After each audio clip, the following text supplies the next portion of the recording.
Ah, well, it's Monday morning, and that means it's time for relaxing painting with Dice and Dungeons. And I'm here with minifigs. These were printed on our rosin printer the weekend before last. So not the first thing that were done on the rosin printer, that a new thing for us.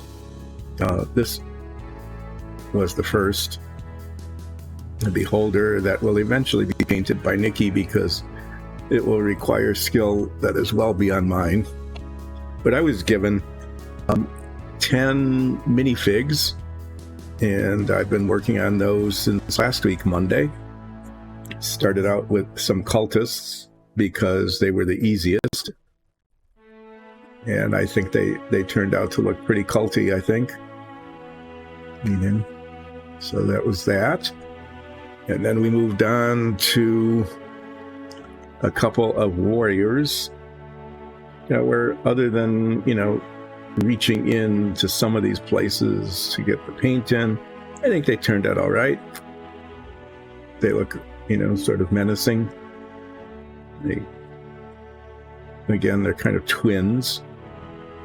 But then the figures started to diverge from each other, and on Friday I started working on these guys, which may or may not be druids. I'm not really sure, but they're not dressed in druid colors, because I decided that they were like just arrogant, nasty people, pretending to be really cool and all of that. But look, she's just going, look at me, I'm fancy. And he's going, I don't even need to tell you I'm fancy, because I am. So I started painting these. This guy's almost done. I just need to finish the little pouches on his belt and the staff and the base. So I'll be doing that. And I'm going to give the light blue color, blue wash, just to, liven it up a little bit and show some of the folds. And then I'll be painting her. And this is her color palette. It's much more subdued than his, I guess. So the dress will be like an emerald green, and then the cloak will be this orangish brown on the inside and blue green on the outside. There's lots of single color. I might end up trying to wash the back of the cape. Same staff, and then she's got a whole bunch of pouches on a utility belt here. And I'll play around with those, I guess, to see, what colors I'll paint them. That they'll add some contrast, I guess, to everything else. And then I need to do something with their hair. Probably get out maybe the smoky ink wash. When I do the shafts, I'll wash those with the smoky ink. I might just very, very lightly kind of like streak the hair so it doesn't just look like a yellow hood. So I'll be finishing up these guys today, and then the next two that I'll be working on may or may not be ninjas. I'm not sure. I'm just saying that because this one's wearing a mask like a ninja, but the other one doesn't look like a ninja at all. He's wearing maybe some metal armor. Various places. So again, when I get to these, it's one of those where I really don't know what colors I'm going to be doing. So I'll just make stuff up and see how it goes. Anyway, as I've been saying, the story behind these is that she's giving directions, saying, you go do that. And then he goes and does that, whatever it is. Okay. Or alternatively, she might be saying, oh no, look, there's danger. And he goes, I'm right on it. I will take care of it. I'm not really sure. Those of you who might recall that this guy's sword didn't print initially. And so I fashioned one out of a toothpick, and I think it looks okay. I patterned it after the scabbard. That's why it looks different than hers. it's the same length as a scabbard, so it's a longer, straighter kind of sword. Anyway, we'll probably get started on those after the break today, depending on how the rest of this goes. So I'll be starting with finishing the pouches here. 2 of them will be royal purple, and there's an extra little overlapped one. I'll do that in a slightly darker purple color. Then I'll paint the staff, and depending on how well the pouch things go, I might need to do a little touch up with the blue. No, we'll see. It's Monday, and I should also mention that it's become kind of a tradition, apparently, that during the relaxing painting with Dice and Dungeons, there's a winter storm going on. So of course there is. So outside right now, we're transitioning from sleet to, I think, freezing rain, and then hopefully just plain rain sooner than later, because the ice accumulation can be really nasty. That's what has knocked out power to hundreds of thousands of people just something east of us. I think that came through last Wednesday, and there's still people without power yet today. So it's been really slow. The ice takes down power lines, and then they have to be put back up one at a time. Individual lines go from the post to the house. Those are the ones that take by far the longest to repair, because each one needs to be done one at a time. Well, yeah, so that's the weather situation once again. And we're going to start on the finishing of this guy. Hopefully that will go fairly easily. We'll see. Let's stir the royal purple.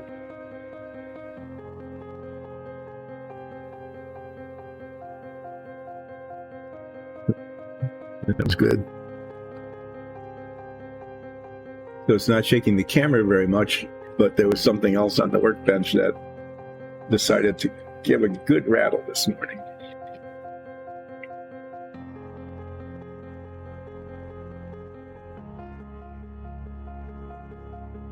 I think because of the location and the size, I need to go with this little bitty brush, wear this one out sooner than anything, with all the little detail on some of these models. So just need a tiny drop of this paint.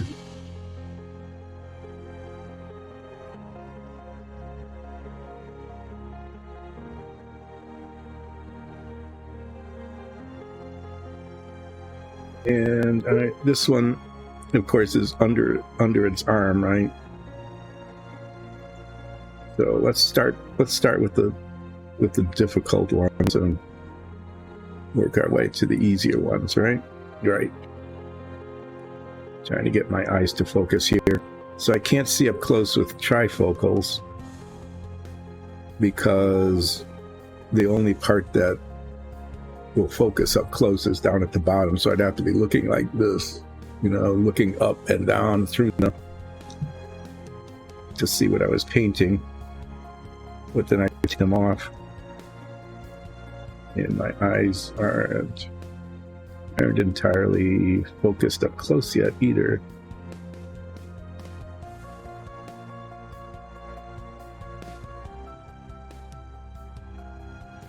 Main trick here is the edges of this bag not always clearly delineated. That's pretty decent.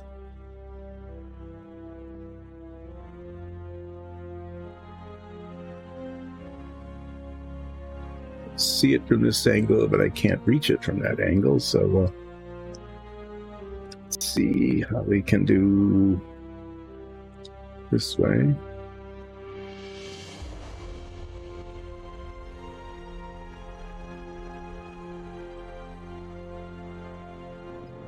Let's paint the front of the bag here.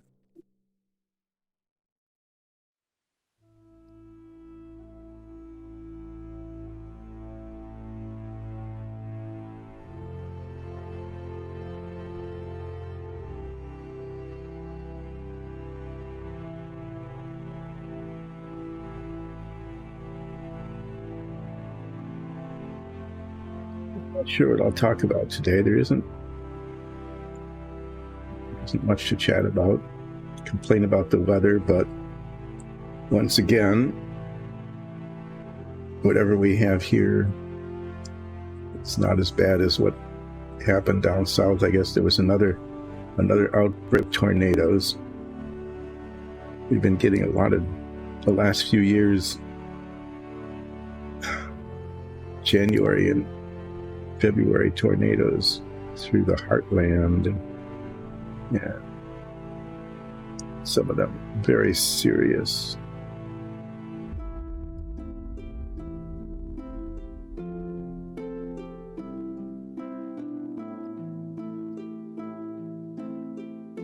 Getting this bag painted here, the tiny tip of the brush.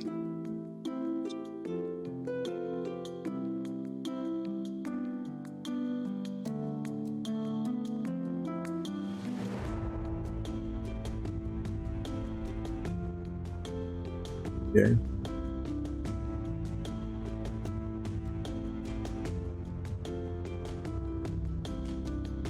Paint needs to go a bit further. So there, spot there that is reflecting. So either that's some gold paint that didn't get covered, or that's purple paint that's wet and glistening.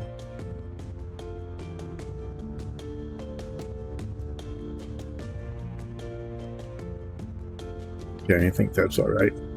Let's do the one on the other side. This one here.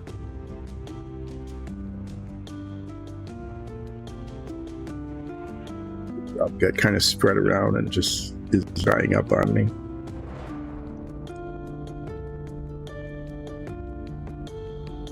So I'm going to paint this pouch, and then there's another one that you can just sort of see underneath it. And that will be painted another color of purple that will probably end up being indistinguishable from this color, but we'll give it a different, slightly darker color anyway. If anything else, it'll just look like it's kind of in the shadow. We'll say that. Then well, this one's drying because the other one's right on top of it. I'm going to get the brown paint out and paint the staff.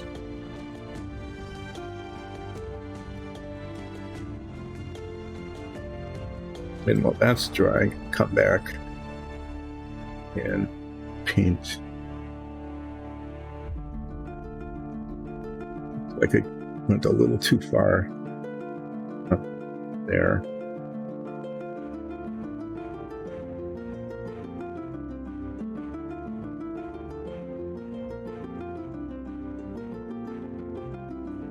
Might need to do a tiny bit of touch up with the azure paint there.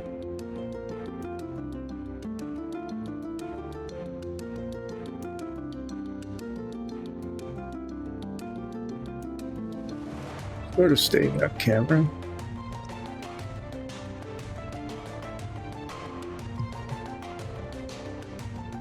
The feature of the waxing painting is that when I'm painting something small and I'm talking about what I'm painting, it wanders off screen,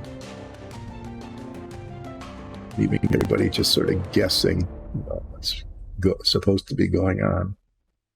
But what's supposed to be going on is this pouch is turning purple, and it looks like it's a little bit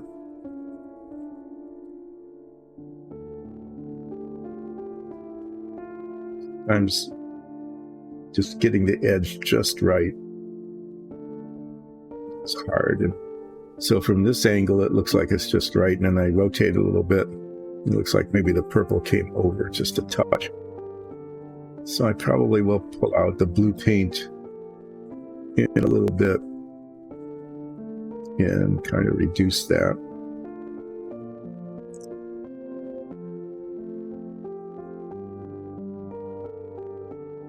Bags are now purple.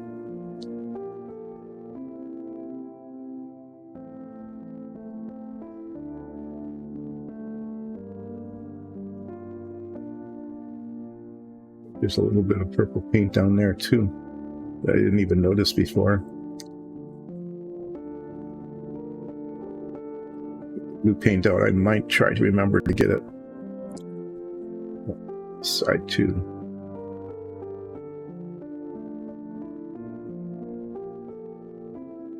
It's the bottom of the bag is not painted.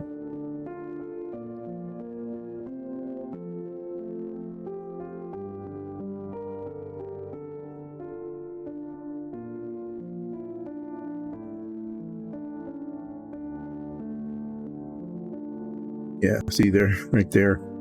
The brush must have slipped a little. There's a tiny bit of purple there.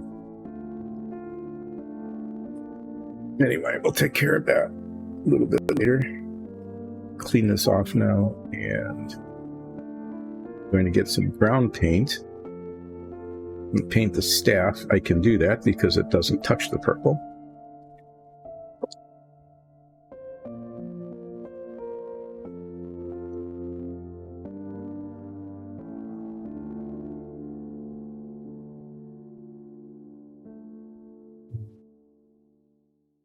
I don't know. Yeah, that brush is really good. In fact, you probably need to order another one. Let's see, yeah, it's Army Painter. That's the one. Recognize it. Yeah, that's the Psycho from the Army Painter. I guess it's called Psycho because you have to be that. You have to be irrational to be painting such tiny details. Just got this over last weekend, so it just arrived and I started using it last week Monday, and yeah, been using it a lot on these little models. When I was painting the Fink, this brush, which is now like for huge areas of single color, was just fine for the detail. But getting back to these minifigs, which I hadn't painted in quite a while, so I didn't notice your chat. My large print chat screen isn't up.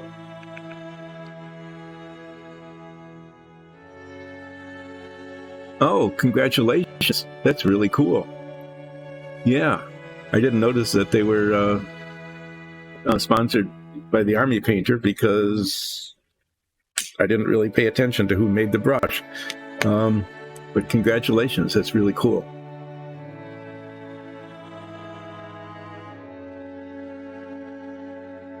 Maybe we can feature their brushes a little bit more and contact them. So this is one of the Tamiya paints. This is exactly the same base color that I use for the wood dungeon tiles. It doesn't look like this when it first goes on. This has been washed. Now I'm going to do the same treatment on staff of these guys. Got intermediate one here. This is the Army Painter as well. This is a slightly bigger brush. It's super detail. But I don't know, that's not exactly true because this one is even more super. Anyway, I'm going to paint the staff here the same base color, and I'm going to wash it in the same wash as that. And, well, it'll just look like that wood. So I'm trying to get it down to, but not on the hand. I'm going to keep popping my glasses on and off so I can read the screen. Oh, I didn't know that. Cool. So, yeah, you don't need to mail order the stuff at all, right? You just go down to their factory and pick it up at they have a little retail store or something. But I have to say that their brushes are really good. Nicole found these, for me because I was complaining about how my 30-year-old brushes finally just disintegrated. And, you know, you just kind of grow fond of something. It's like, I've been using this for 30 years, so why give it up? Yeah, well, all the bristles kind of decided that they didn't want to be in the brush anymore. So she found these, and I have to say that they're excellent brushes, especially for the little detail.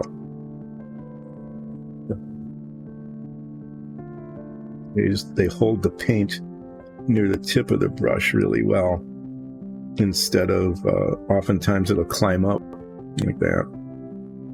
And there'll be paint everywhere but the tip of the brush, and it's hard to spread it around.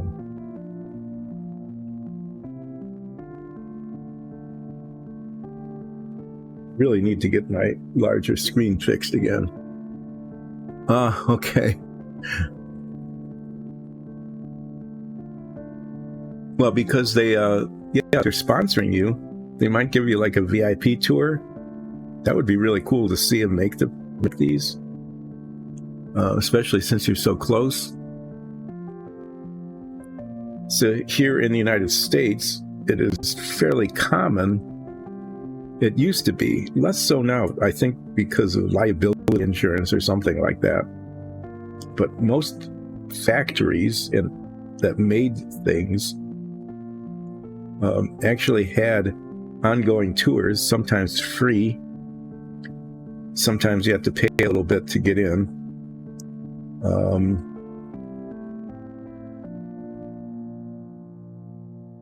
And then there was always like a retail gift shop at the end. So I grew up in Milwaukee, Wisconsin, back when it was actually the brew city. Yeah, there were 3 major breweries there. There was Miller, Pabst, and Schlitz. And the brands are still around, but they've all sold out to other large companies. But they all had free tours, and so you go on a tour, and you get to see all the grain slopped around and being malted, and really got to see how the whole process worked. And then at the end, there was a free tasting of the beers. You got like 3 beers, which I guess, was a little too much, even though they were small pours. But that was a thing to do. And then those kind of stopped because then they were liable for anybody who crashed on the way home after they had the free beer. So I don't even know if they do tours anymore, but they probably do. But they probably don't have a free tap room at the end. They probably just have a gift shop. Anyway, the other place that had tours, and these were actually pretty cool. I need to use a little brush here to get inside hand, was in Battle Creek, Michigan, which is near here. It's about 45 minutes away. Is the home of Kellogg cereal. And they gave tours, and we got to see the whole cereal making process. When we were there, we were pretty lucky because we got to see one of the packing lines malfunction, and so there were like cornflakes just spewing all over the floor.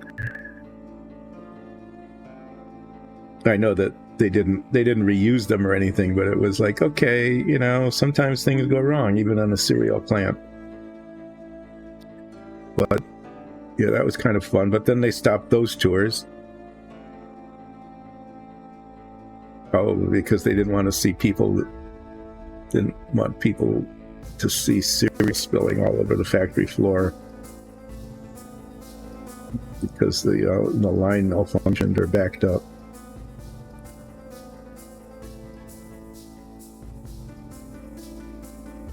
one of those little stray bristle things happening here.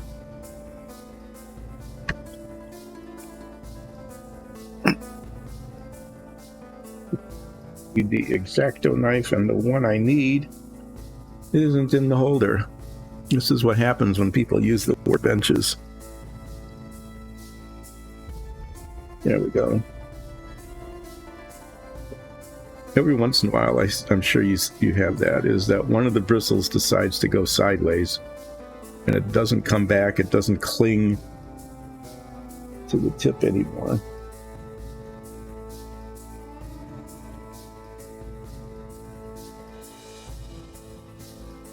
Yeah, staff down to the bottom there. And then I'll pull out the other purple paint and paint that last half showing bag.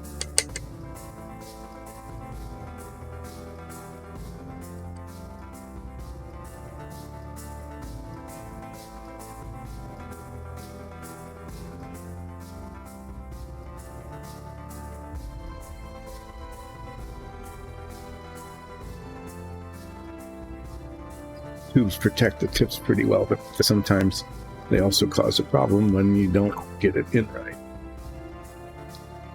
So the color I'm going to use on the other bag, which will be virtually indistinguishable from the color used on the first bag, is this purple. Maybe at break.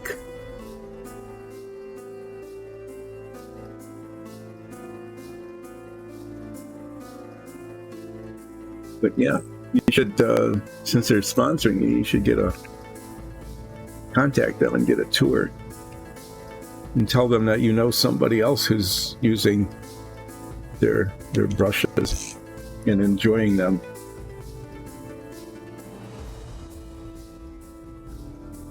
See if this paint is also purple.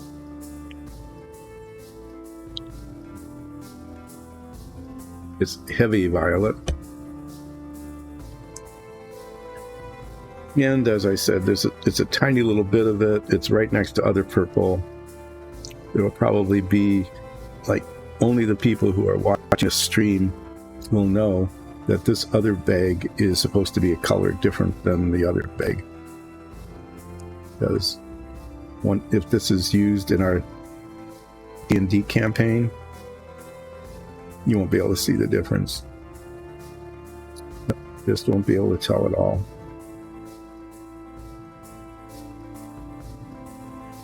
You can see that they're a different color from the belt, though. So that's good.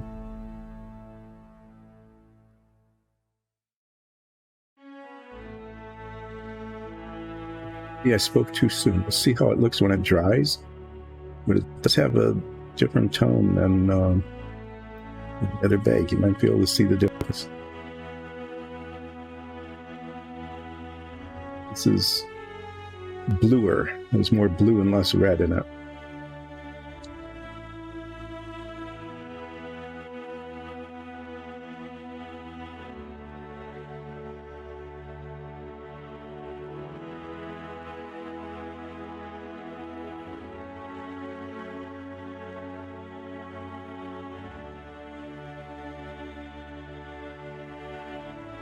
Another 30-year-old brush that's got like 3 bristles that I had been using for really fine detail, but that one too decided to just kind of give it up.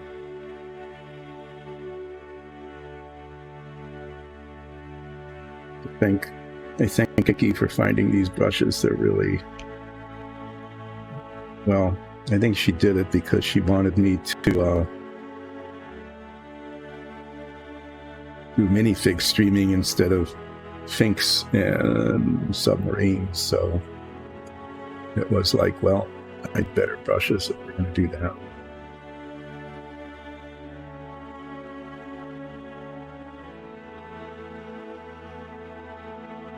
Yes, so if you look very closely and carefully, you can see that this bag is a different color than the other. Okay, now I need to get the Azure paint out again and do just tiny little bits of touch-up. purple paint is dry enough. So I'm just going to go ahead and do that now.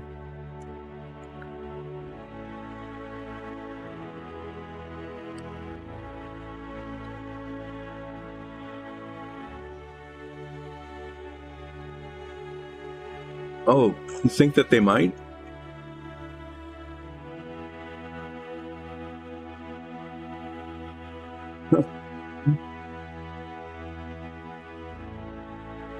Well, thank you.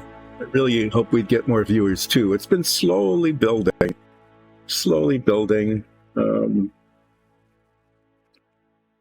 But I really appreciate when people like you listen in and sometimes watch. That's really nice. So tell your friends and neighbors and everybody else that this is indeed relaxing painting with Dice and Dungeons. And it's relaxing. And it's painting. We live up to our name.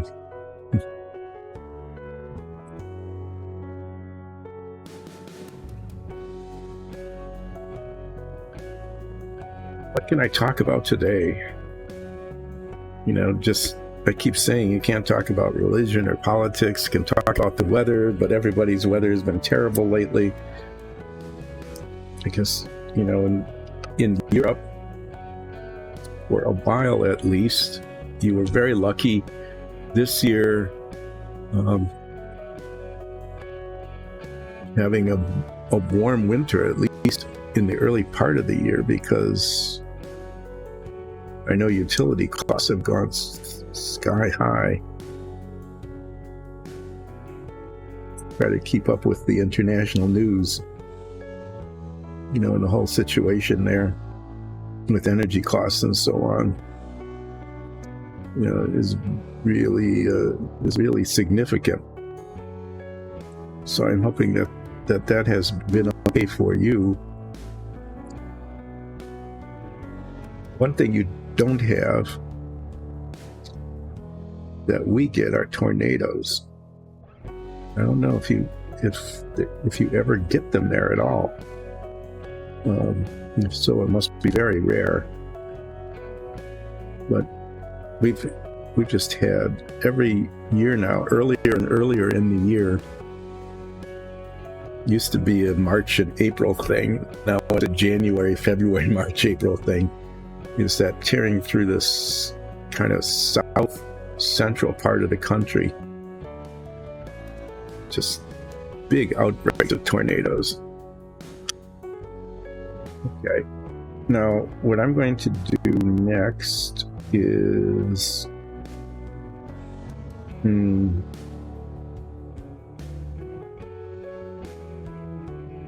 think I'm gonna go ahead and wash the staff and see if I can get the hair. I'm gonna try that. Things seem to be going okay for a Monday.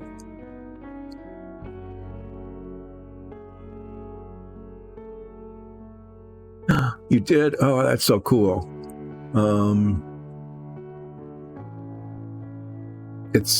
We very, very rarely can see them here in Michigan, largely because the sky's always cloudy, and so it's unusual to have a clear night and northern lights at the same time.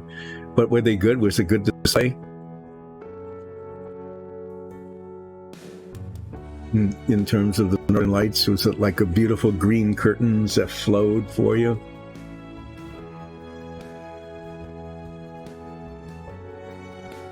I know that sometimes you get those. Sometimes they even have little sparks of color in them, like pinks and reds and yellows. But wow, yeah, if it's that rare, that's really cool that you were able to see them.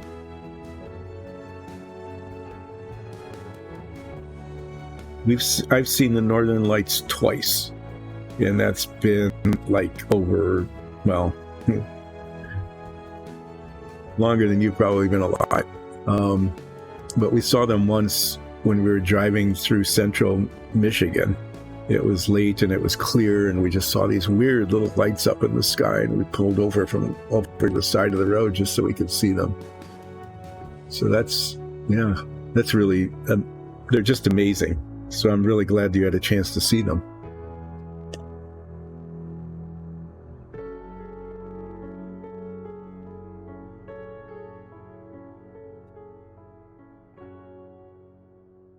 Wow. Yeah, if you get the different colors, especially when they contrast with the green. So you're able to watch them for just hours and hours. I can say that if we had them here, just forget about sleeping that night and just stay up as long as we needed to until they finally faded.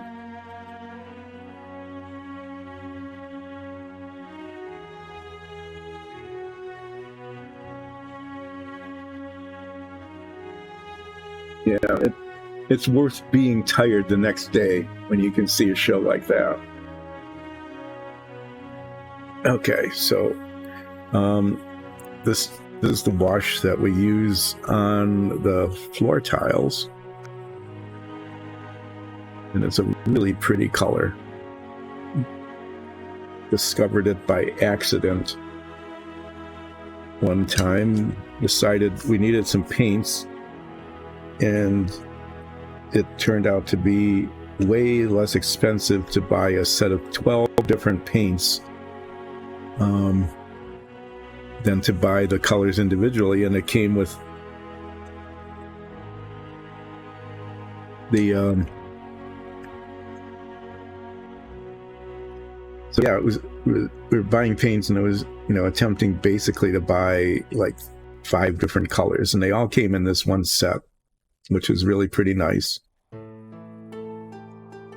But it came with other colors that we hadn't used before and didn't really know about. And this we've been using like 3 different shades of brown and umber and stuff on the floor tiles. And we've been doing and other wood, trees and things, and been pretty happy with that. Been using it for over a year, and then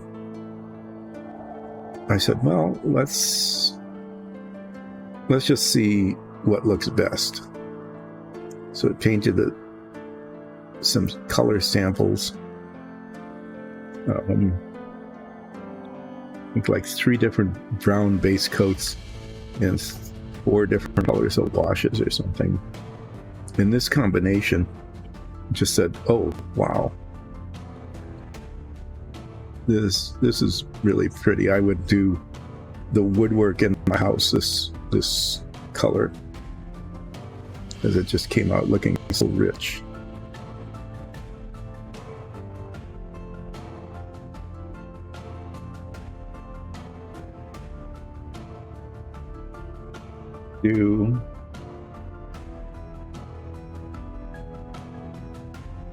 Is just dry brush this, get so that there's very, very little wash on it at all. And what I want to do is kind of streak the hair.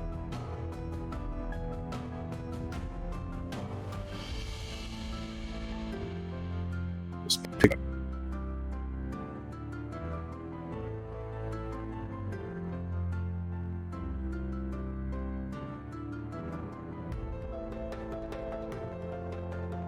pretty much how this is working.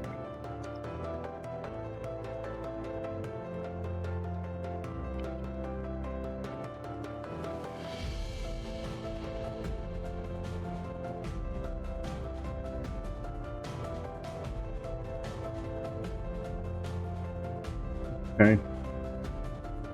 I mean, I think it's not perfect, but it's better than just the plain yellow that was there.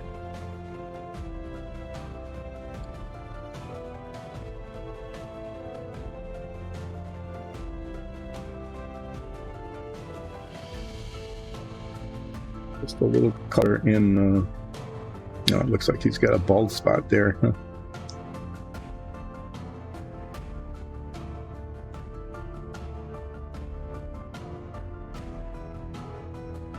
Highlights around the edges, so there's that. I'm going to do hers at the same time since I've got the walkout.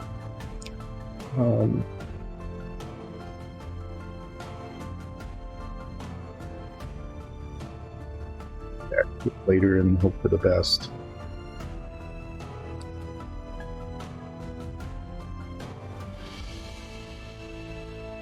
So, yeah, their hair is the same. And it's not, I don't think they're like brothers and sisters. I think they just go to the same stylist. You know. New Druidy hairstylists.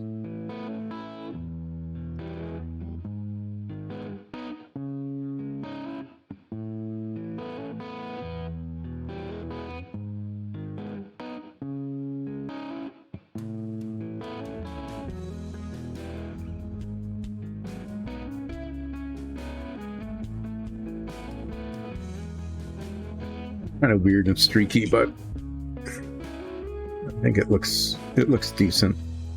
It'll do. It will do. Mess with it more.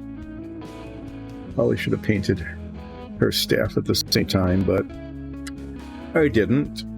Okay, so what's left for this guy? What's left for this guy is to put some blue wash on the azure, and that ends up looking pretty good. It'll look like the inside of this cape.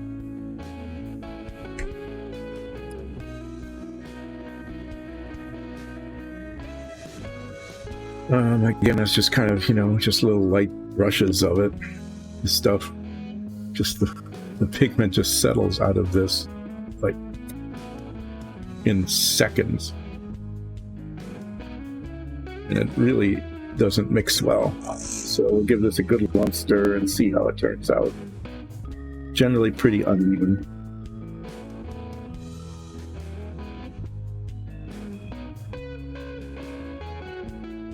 Worry about the budding, but really this wash I've used pretty often on blues and grays and things, and I kind of like the effect it has, but it does need a lot of stirring.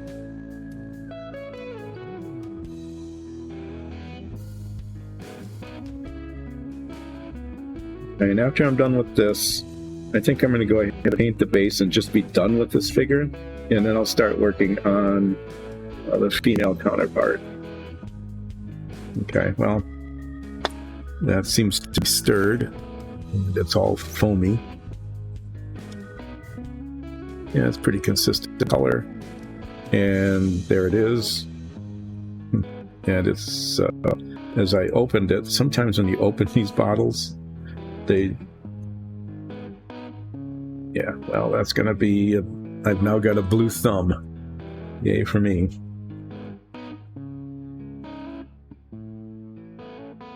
This is one of those things where I don't want a lot of it. Let's start out with bits and just put it into the folds.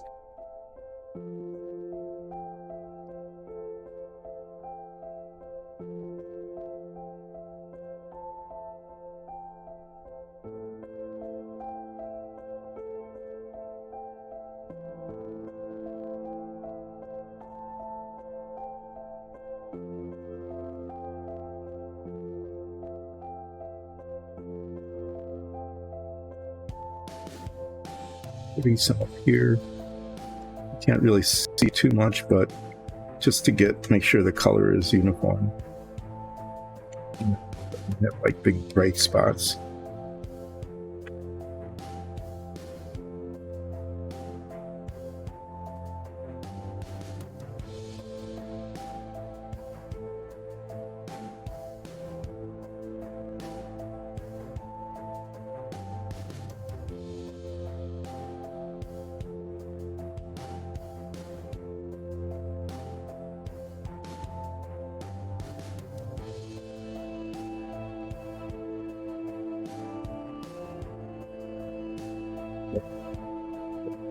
Hundred times more than I need.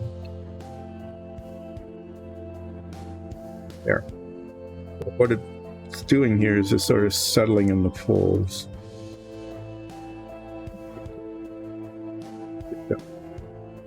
So that you can just see the folds a little better.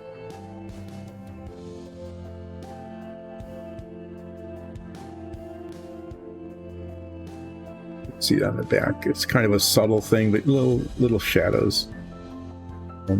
There. So then I'll clean this off again, and then I'm going to paint the base.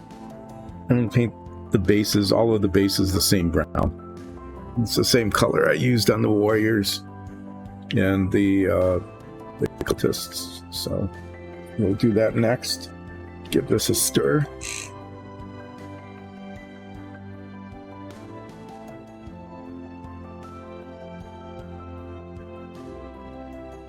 And this one, after this dries, I'll be just putting a brown wash on it, not the smoky ink, but just brown. Dark brown. And I'll do it the same way, just kind of glob it on so that it gives it just the slightest little bit of texture. The base on this one is actually a little bit challenging.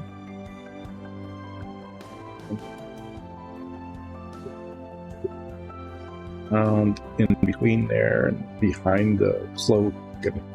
Anyway, we will do our best to get the brown where the brown should be and not where it should be. The challenging part, you can see it, you can look through here. There's that gap there, but there isn't any really good way to get to it from the back. So I'm going to use this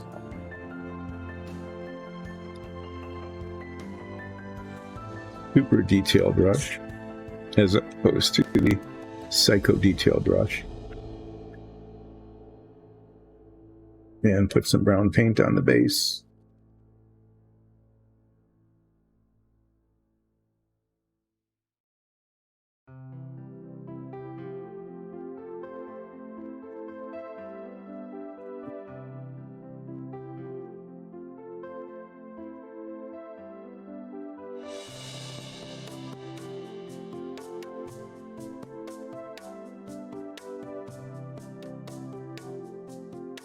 I just want it, to not be a bright spot.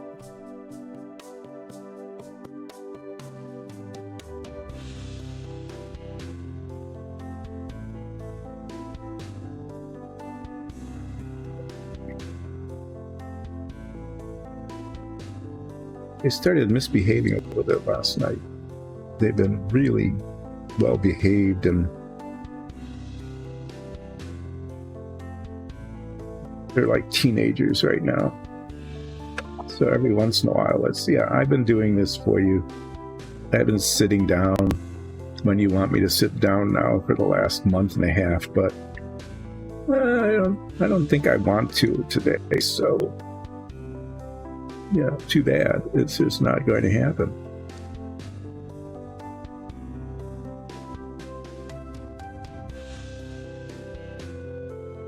Oh, I've got 7 different things to chew on, and I've always loved chewing on all of them, but no, I don't think I want to anymore. I'm gonna just chew on this other thing that I know I should.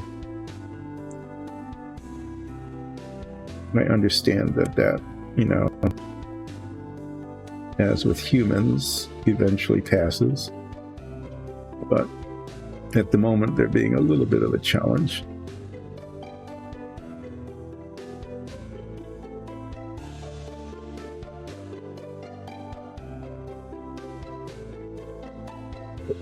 Postponed today too because the weather's bad.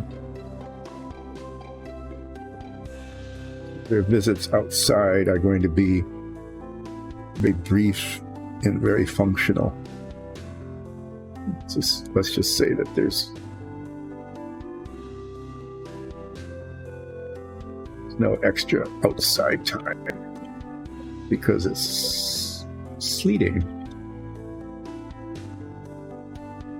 Freezing rain and sleet. Yay!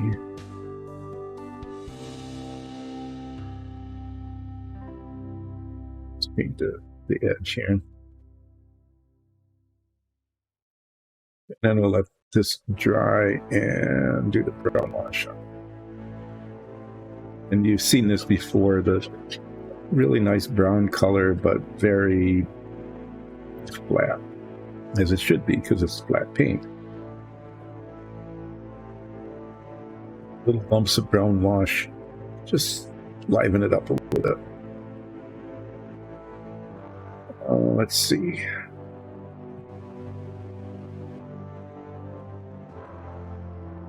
Yeah, I think, you know, even the hair is okay.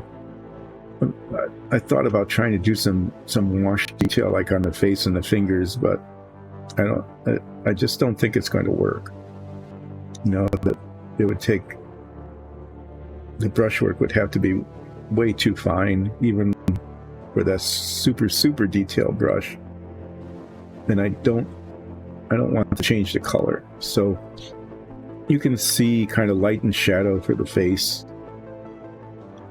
But for the purpose of this figure, which is likely to show up in our stream, Dungeons and Dragons stream Sundays, live chat, 2 o'clock until it ends. You're welcome to join that, or listen to it as a podcast, or watch it on YouTube. Catch up with all the episodes. They're really very cool. We do a great job.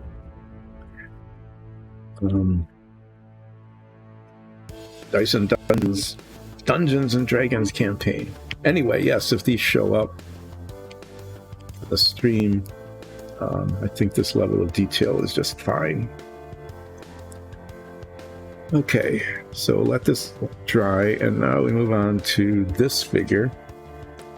And I'm going to paint the inside of the cloak first, because that's another one of those you have to reach behind everything kinds of situations. Putting down in there, and I'm going to try to get the paint. If I get it on the dress, I think that'll look okay. I don't want to get it on the arm. I want to try to cut. I really want to keep touch up to a minimum. Paint the inside of the cloak, and then I'm going to paint the outside of the cloak, and then I'm going to paint the dress, and then I'm going to come back and try to catch the detail of all of these little bags and pouches and things on the belt. And we've got there's a clear clasp on the cloak right up here, and like a belt buckle, and I'm going to paint those gold, bright gold. She doesn't have any ornamentation otherwise, really. So, see how this goes. I'm going to do a fair amount of it with this white-handled brush again, because it's getting the color in there, and then around here behind the leg. And there are some bigger areas like down around here, but I might pull this other brush out just to get those later. I'm going to be using this color. It's kind of a bronzy orangish color. It's just the inside of the cloak, and her dress is going to be bright emerald green, so I think the contrast will be pretty decent.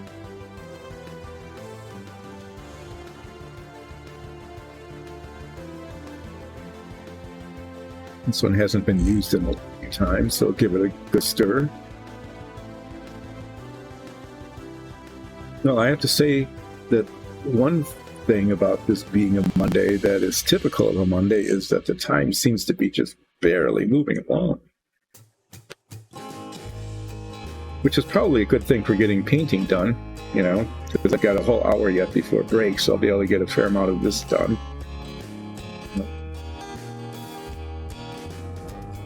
But unless I come up with something interesting to chat about, this could really be, you know,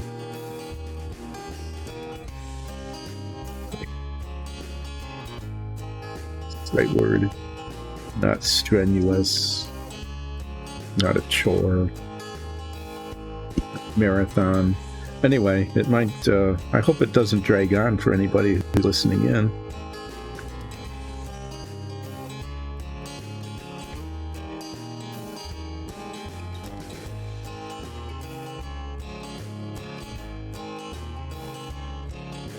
Getting intentionally knowing that the paint is going to get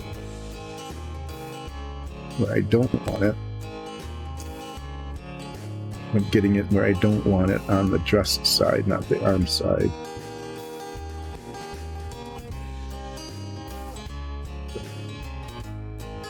Or here is the impression of the paint being right. So the cloak, I'm going to do the edge of the cloak in the blue-green, and just do this up to the edge of the inside. And the warriors, I carried the inside cloak color around the hem or the edges, because I like that color, and I think that turned out. But on these guys, I'm doing the hem in the outside color.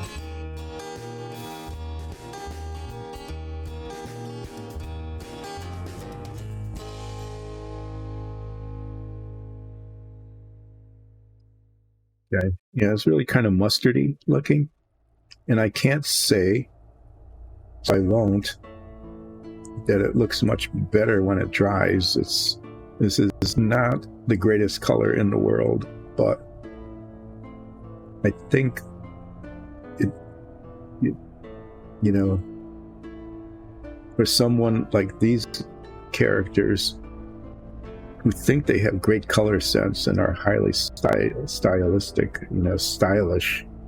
They think they're really stylish. Like, I mean, obviously this person thinks that they're really stylish. You can see that maybe their color sense isn't quite what they think it is. So the same thing's happening here with the inside of the cloak. You know, we're going with an emerald green dress and kind of a blue-green outside of the cape, wanting something that contrasts. I think this character, they think that this is kind of makes it look like gold or something.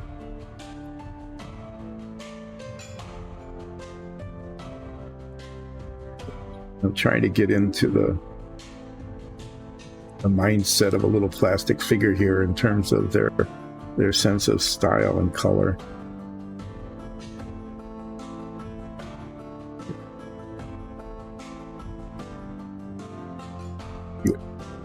You'd almost start believing that, right?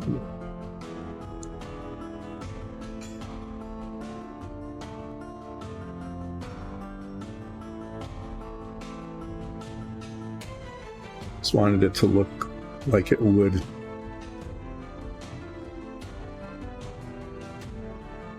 Somebody who is arrogant and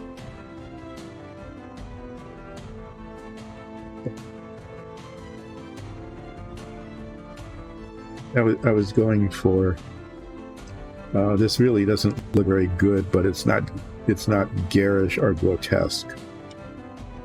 So right on the edge of being yucky.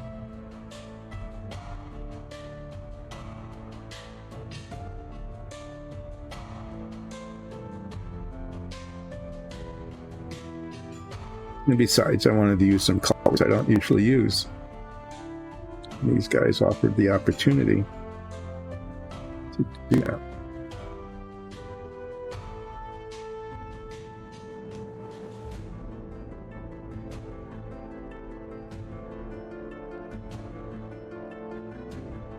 Well, at least the yelling and the barking stops, so that's good.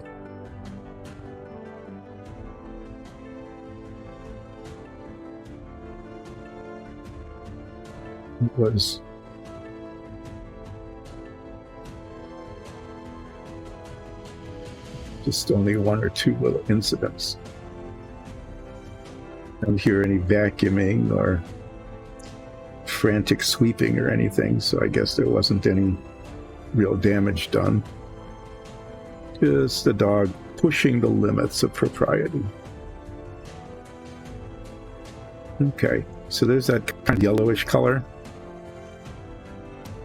On my monitor, which is not color accurate, it looks much better than it does in real life. But we're using this as sort of a backdrop to an emerald green color, which will be on the dress here. Yep. So there's that.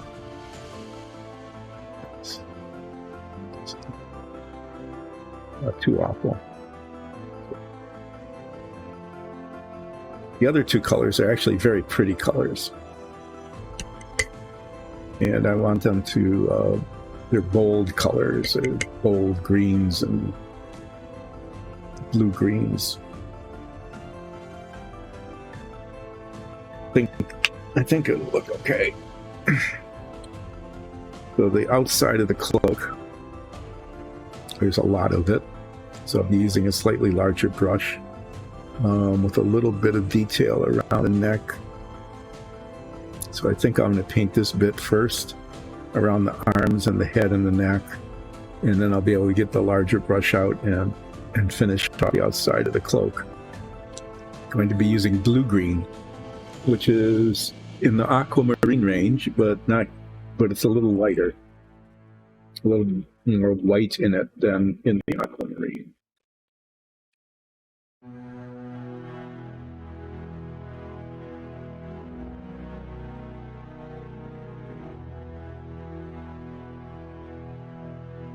Well, with the time moving so slowly, it's like, wow, I'm being in a time warp today. Sorry, I hope you guys aren't getting bored. Have much to talk about.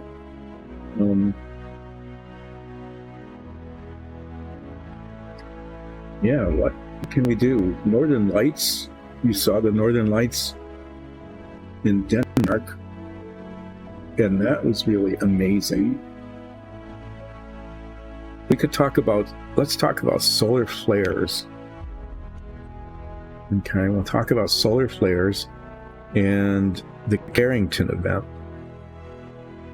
We haven't talked about disasters in a while, right? So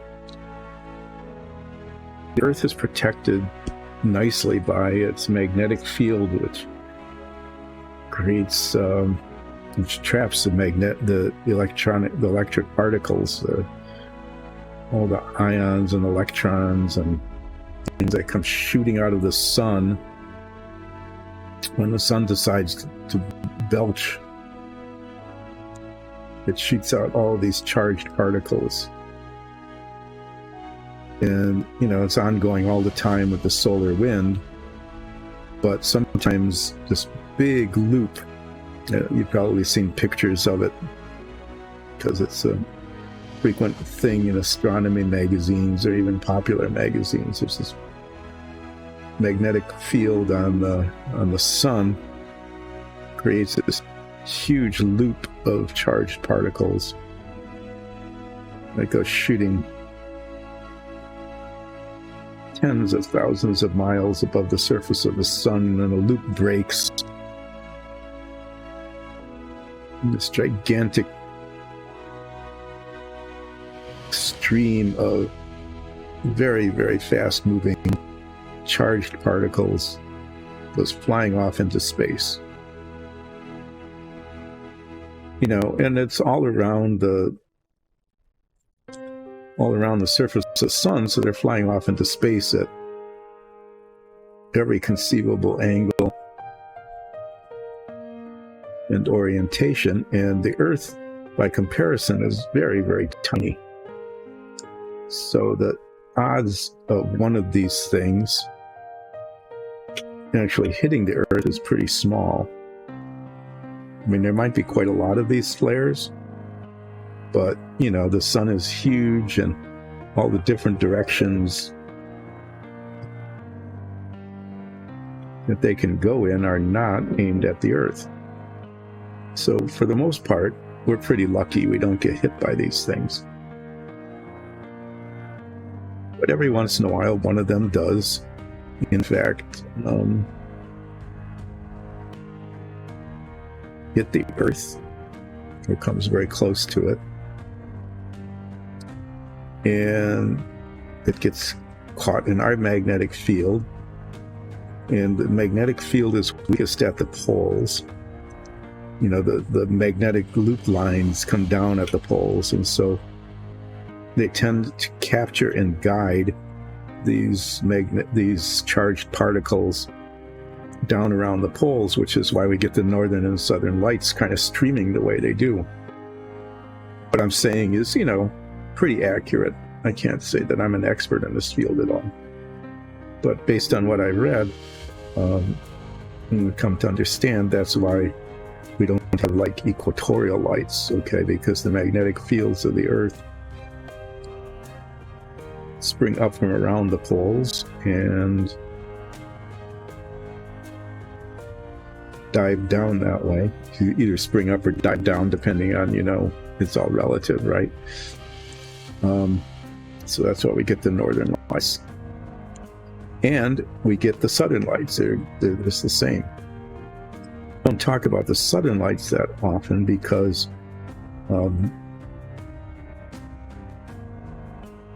although there is a fair amount of land in North America and Europe and Asia at or above the Arctic Circle,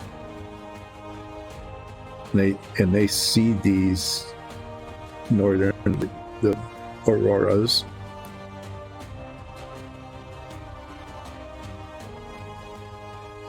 tend to be very far north. There really aren't any land masses below the Antarctic Circle in the same sense. So there's just fewer people to see them down south. We'll just put it that way. And since there's fewer people to see them, we don't hear about them very often, but they're there. Same phenomenon up north as there is down south as there is up north. So it's another thing. Why is it up north and down south? In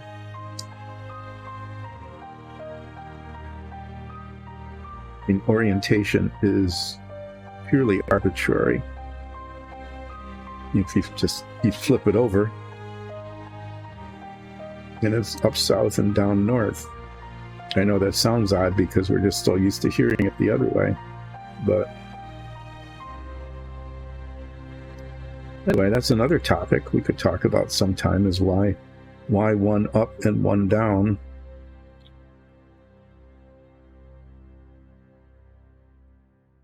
Just we'll leave the adjectives off, and we'll just say in the north,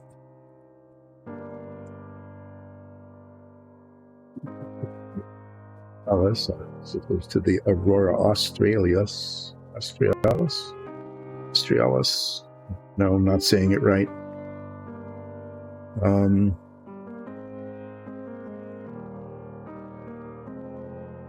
Yeah, so that's what that is. It's all these very fast-moving charged particles, positive and negative charged particles, little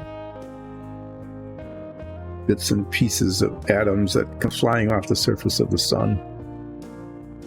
And our magnetic field captures them and kind of brings them down at the poles, and then they hit the atmosphere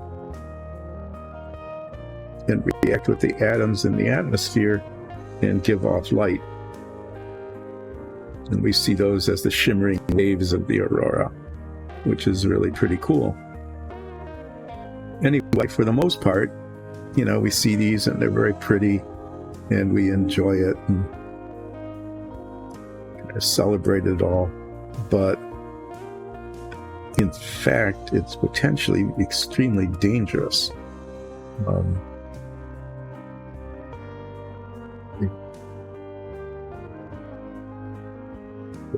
really, really huge flare were to hit, the ionization in the atmosphere would be so serious that it would cause the equivalent of an electromagnetic pulse. And that's the famous Carrington event, which was back in the mid-1800s. I don't remember the exact dates. You could look it up.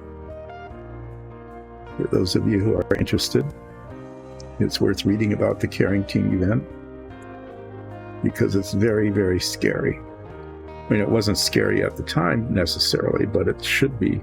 It should frighten you significantly, because what happened was the ionization in the atmosphere was so serious that it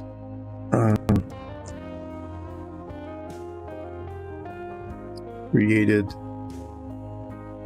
the magnetic pulse, the electromagnetic pulse came through and induced electrical currents, which they're wont to do when a magnetic field passes a wire. It'll induce an electric current in the wire.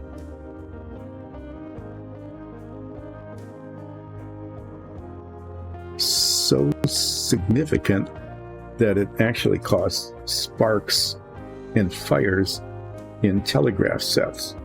Okay, so at the time, the only wires that existed were telegraph wires, and it induced currents in the telegraph wires that were serious enough that it knocked back telegraph operators. It fed back the electricity into the telegraph key. Zap. Very unpleasant.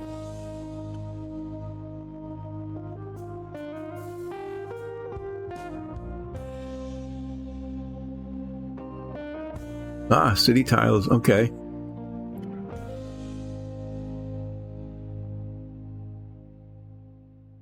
We're going to be working on sewer tiles soon too. And it's a little coincidence. Sewers are a very important part of that Dungeons and Dragons campaign. I mean, if you're not doing a dungeon crawl, what better thing to do than a sewer crawl?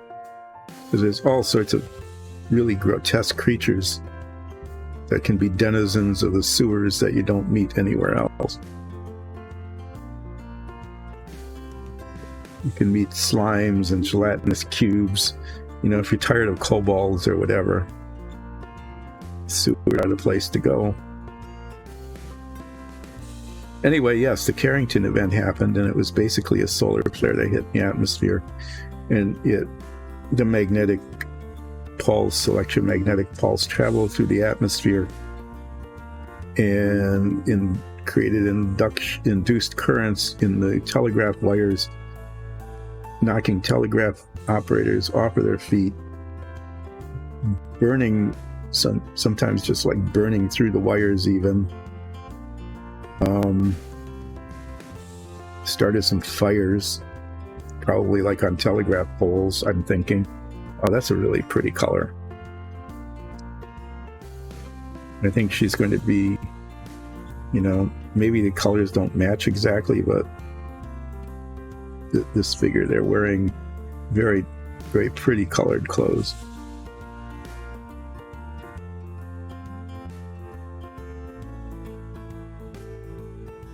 So yeah, I mean, it was serious enough that it knocked telegraph operators off their feet because of the electrical surge coming through the wires back to their telegraph keys.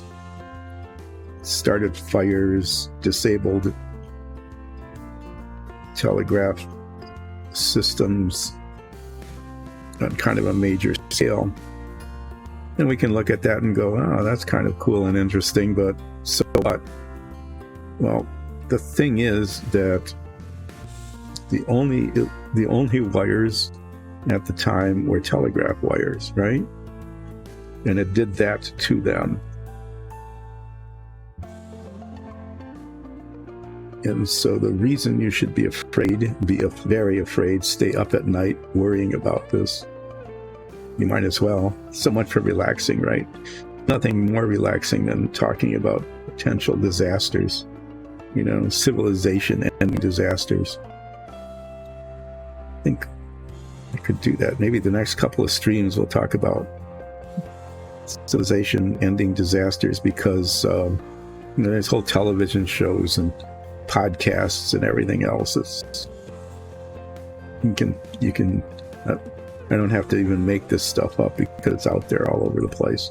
Anyway, if the Carrington event happened now, and it did that to the telegraph wires, imagine what it would do to our electrical distribution grid. Okay? And if you had this massive electrical surge going through all of the wires, and for example, that when there's a massive power outage like there was on the East Coast in Canada once a couple of times ago,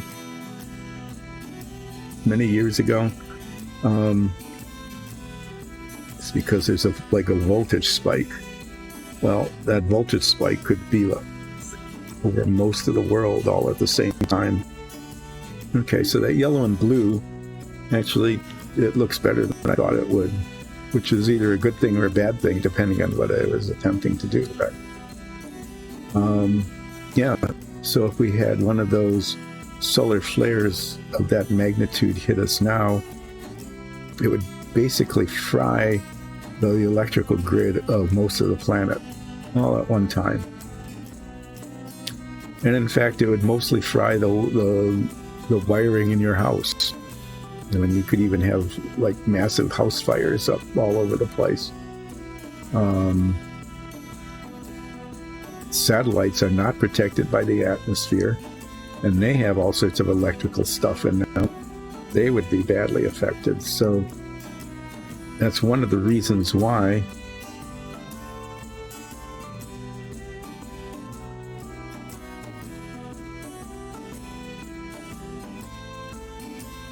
surface of the sun is monitored as closely as it is now, because there's a 12-15 minute warning between the time. Well, let's just say that the particles are moving slower than the speed of light, so we would be able to see the visual parts of the flare a couple of minutes at least before all of the particles hit the Earth. So there would be a little bit of time to take whatever protective precautions the electric utilities and the satellite operators and whatever had to shield and shut things down. Like in the space station, the International Space Station, the whole thing is protected against ongoing radiation, but not of that magnitude.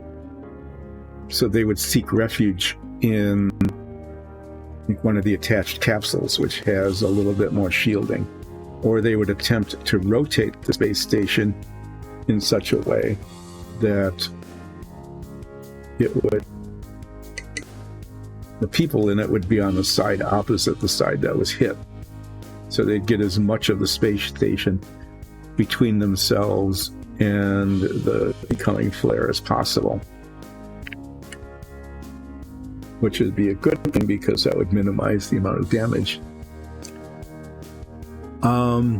With the sewer tiles, they're going to be 3D printed. In fact, a lot of them are being printed now. So you're just, okay. So that's really cool. So you're shaping them out of foam. That's really neat. Looking forward to seeing them, actually. But we're 3D printing now. We did the first, actually sewer tiles were some of the very first ones we did. We did some stone walls initially. Those were the first tiles we did years ago. Painted them red with a black wash. We painted them red because that's the color we had.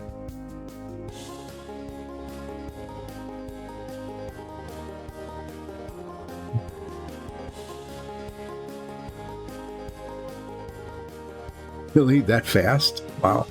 Yeah, these sewer tiles on the 3D printer end up going for a couple hours. But that's really neat, the way you can cut them out real quickly. So jigs. So I always find this, it's when you're doing woodworking, or even what you're doing is carving some things out of foam, is you just want to get on with it, right? And so you just want to dive in and start cutting wood or scraping foam or doing something like that. And if you're going to do more than one of them, you think, well, let's just get on with it.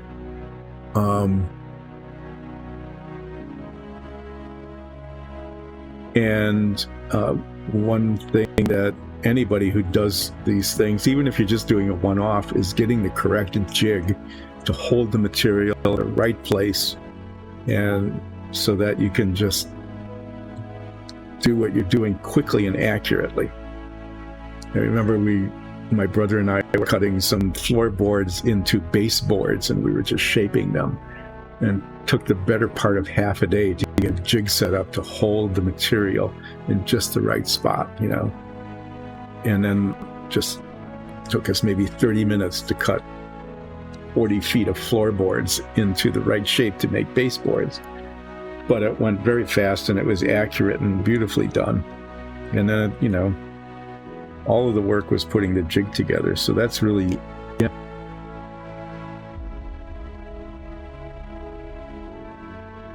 So it probably took you longer to put the jig together than it did to cut out dozens of these things. And so, you get the pieces in there, it took a minute to trim them out. That's amazing.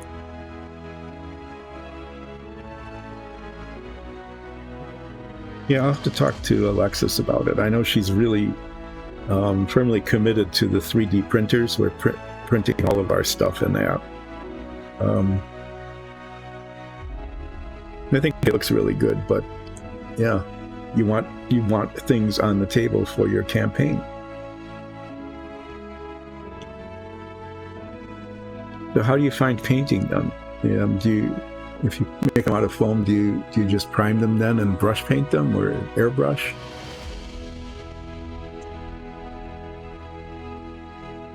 I'm chatting. I'm going to let the cloak dry before I start painting the base, and there's a little spot right there where I need to do an orange touch-up before I do the base coat on the dress. But while I'm waiting for that, I'm going to get a brown, which also settled, the dark brown wash, and I'm going to wash the base on this guy.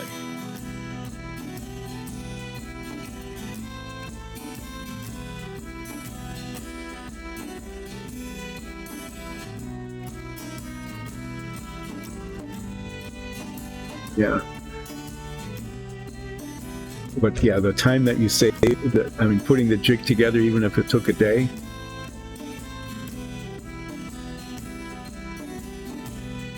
Yeah. When you've got that many tiles and you're doing them, airbrushing just makes a whole lot more sense.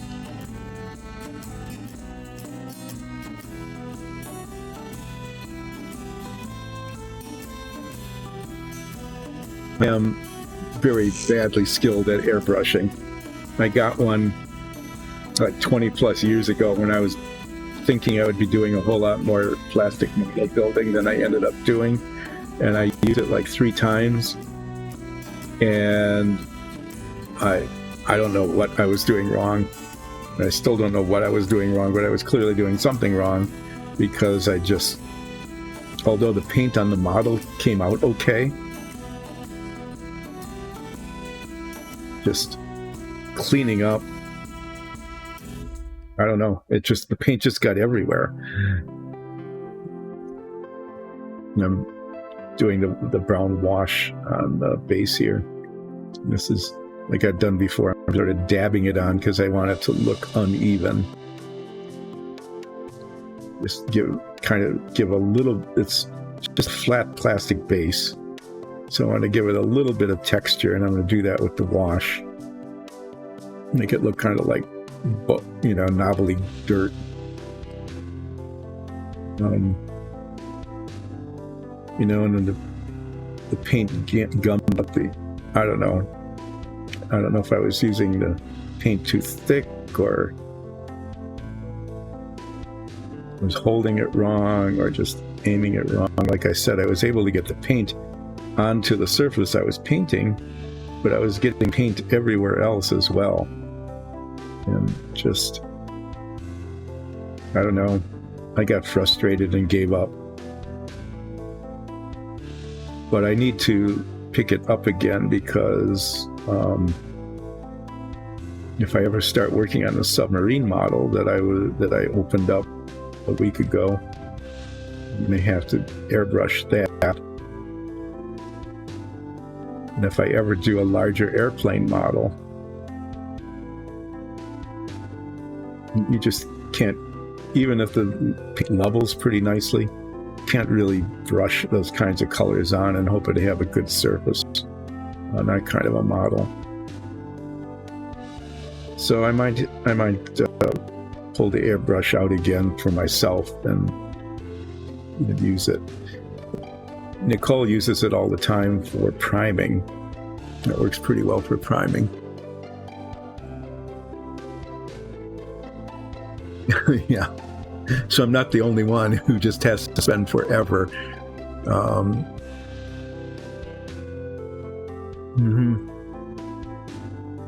Yeah, cleaning them, going through. I grew up. Anyway, my parents grew up during the Depression. They were kids during the Depression, and so I grew up with parents who said, you know, just conserve everything. And just the amount of airbrush cleaner and thinner that I had to go through said, oh no.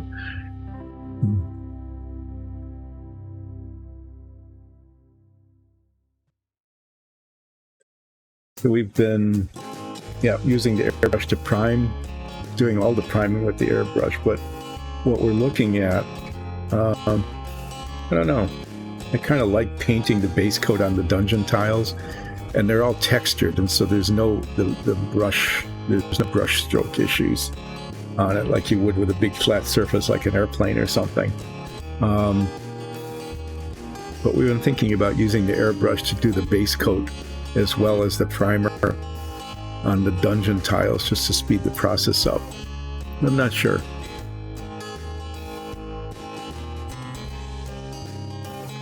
But yeah, cleaning an airbrush, the first couple of times I used it, I was just shocked because I hadn't used one before. And you read about it and it says, well, just blow the thinner through the airbrush, right? Well, I did, and it just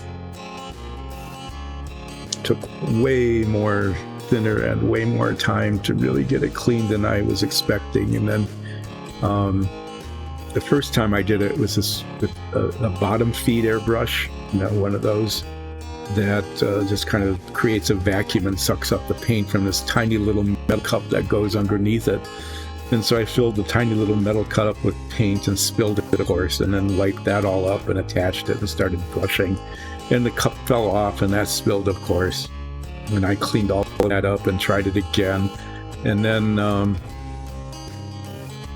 at the end, there was still all this paint in the little metal cup. And anyway, I was just amazed at how much wasted paint there was to paint this one small surface with the airbrush. But that was when I had no clue what I was doing at all. And there weren't any YouTube videos available at the time. It was before that, so I didn't know if I was doing something terribly wrong or if that's just the way it was. Well, what I do know is that spilling the paint, filling the cup, and then having the cup fall out of the airbrush were not things that are supposed to happen. I knew that much. I knew that those were mistakes. But I was surprised at how much cleaning up there was.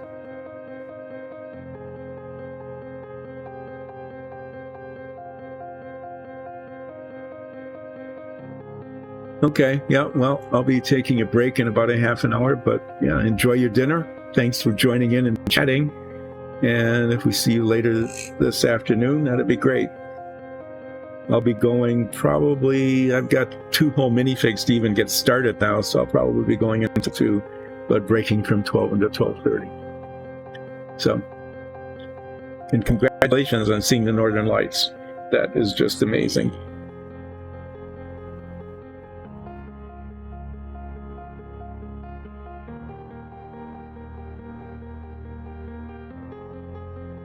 And so, airbrush disasters pale in comparison to the Carrington event. So when you're out there enjoying watching the Northern Lights, remember that that is a stream of charged particles being captured by the magnetic field that is protecting our planet from the ongoing solar wind, and those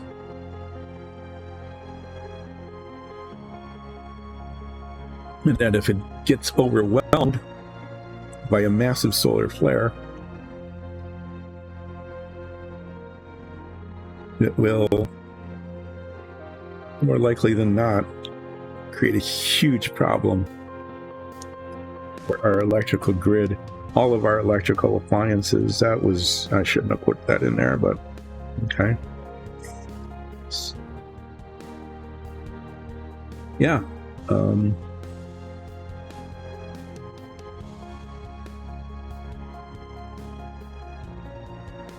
So sometimes the sun is not our friend. You know, you sit there and you don't look at the sun. That's a bad idea. You know, but you're aware of the sun, and it's just sitting there, this nice, friendly yellow disk warming and lighting our planet, and you think, well, you know, when you're first looking at it, that it just looks really stable. And so when they started looking at it through telescopes and then in different wavelengths of light, it was, people were amazed at how violent the sun is. It's not a sedate surface. Always in motion and churning and convections and mountains of nice particles shooting around. It's not just this sweet little calm fireplace in the sky.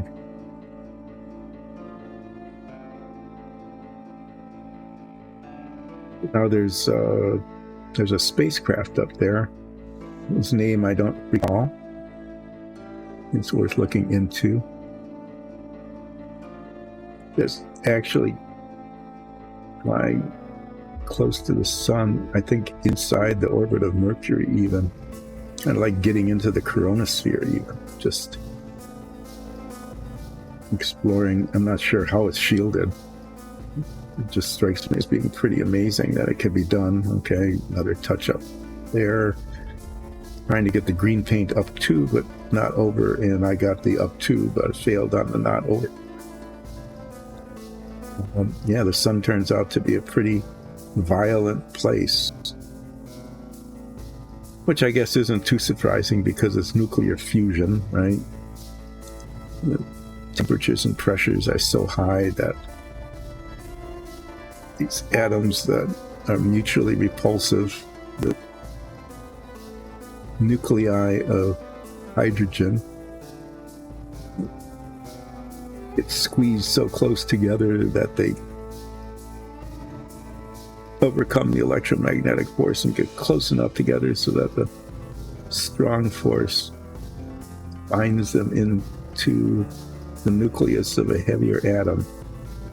And we've been trying for 50 years or more to create conditions to do that on a regular basis, and are able to just get the tiniest little bits of fusion, most of which produce hardly any energy compared to the amount of energy it takes to mix the atoms together. So yeah, gravity and the sun making that happen is pretty powerful. Hit it on the leg. Yeah, I guess I went past the bottom of the skirt. There's always that danger of perspective. So I'll have to get out the flesh tone to fix not only just the arm up there, but the leg down here. And see how I can do on the right leg.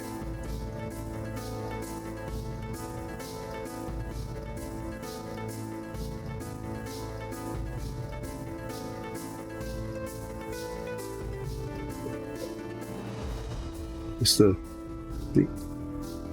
I guess that one looks okay. But the left leg definitely needs to be retouched.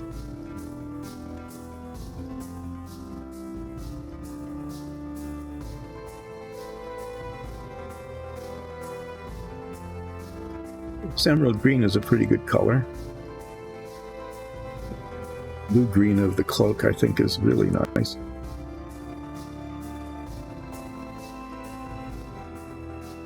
Wash on that like I have before. The wash will not show very much on there in terms of color change, but it will definitely bring out some of the shadows.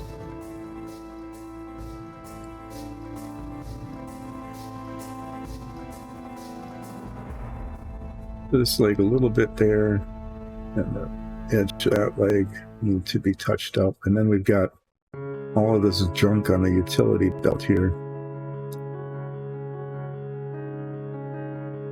Belt itself. So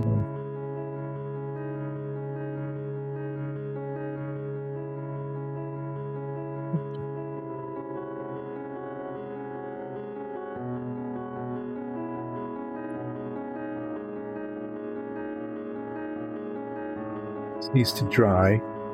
And so what I'm going to do next is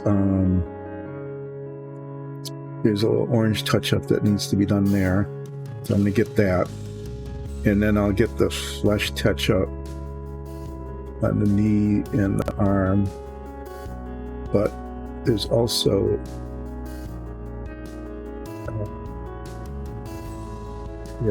clasp there and the belt buckle, and those are going to be gold. Paint those now, just to do it.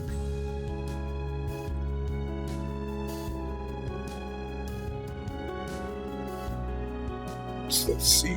Yeah, this is the cloak color, and I've done before. When you've got the tiniest little spot, just hopefully put enough paint from the nozzle of the bottle, rather than squeezing out another drop and a half of paint. That was it. That's all I needed, just that tiny little touch. So do it that way. Yeah, let's see. We need to do flesh touch up, and then the utility belt. Do the utility belt.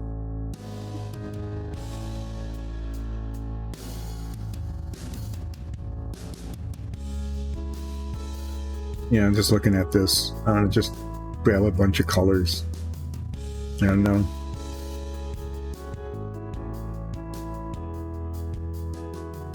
Again, this is the spots that need to be painted. There's so little. I'm gonna see if I can do this without. No, not going to be able to squeeze out a dot.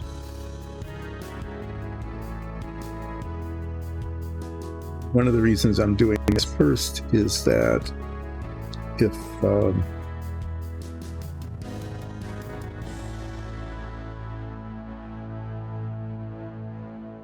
paint gets a little bit exuberant and goes over onto the green or the blue-green, touch those up.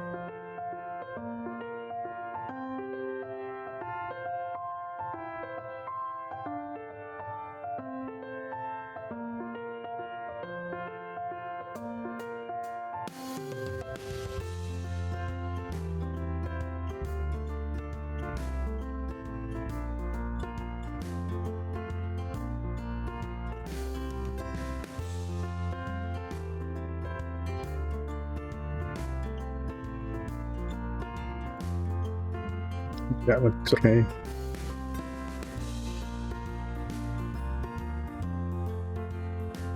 Paint the belt buckle.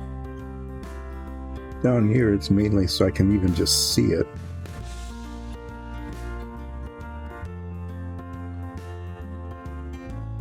There's tiny bits of the belt that show on either side of the buckle before you get to the bags and stuff.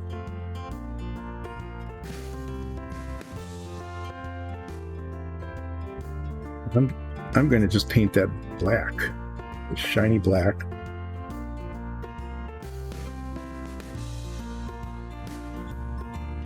Because there's hardly any of it showing.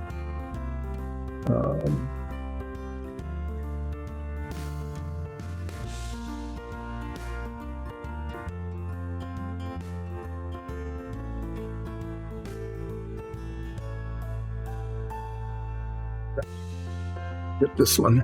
There it is.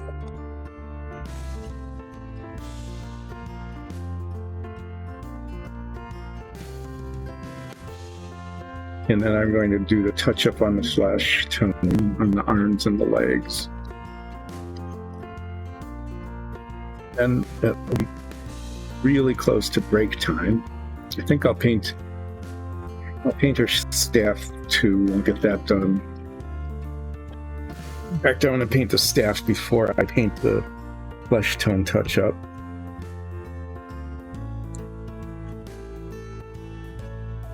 In fact, I'm almost tempted to paint the bag first. But there's tiny little spots of the belt on either side of the buckle.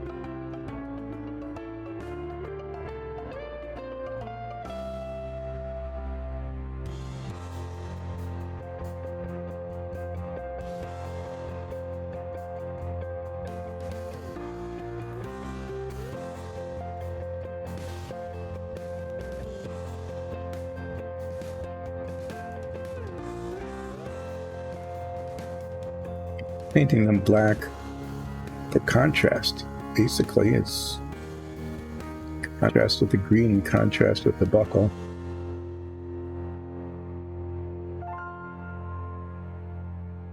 Highlights the buckle, and that's good.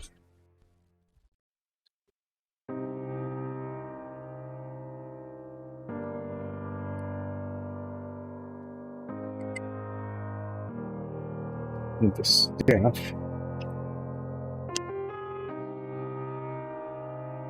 I want, if I don't get any on her arm, on her hand, if I don't mess up her hand, be able to do the flesh touch up right away as well. And I'm doing the same thing here as I did on the other one. So I'm using the same color as I had been using on the floor dungeon tiles, the wooden dungeon tiles. This is kind of light brown color with reddish brown wash.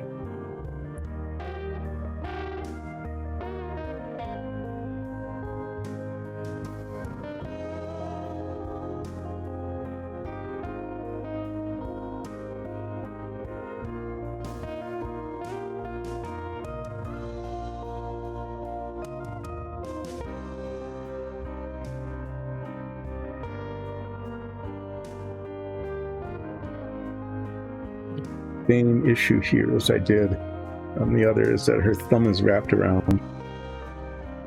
So use this the tiny brush here to push a little bit of paint up between the fingers and the thumb.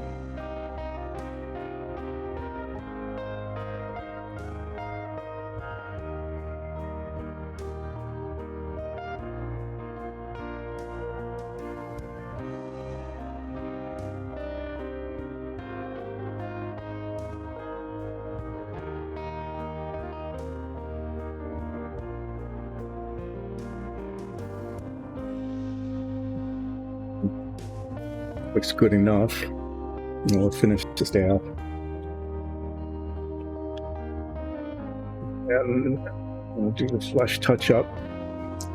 And then during breaks, so that you don't have to watch it, because I know I'll be off camera, is I'm going to find the colors that I want to use for the bags and pouches.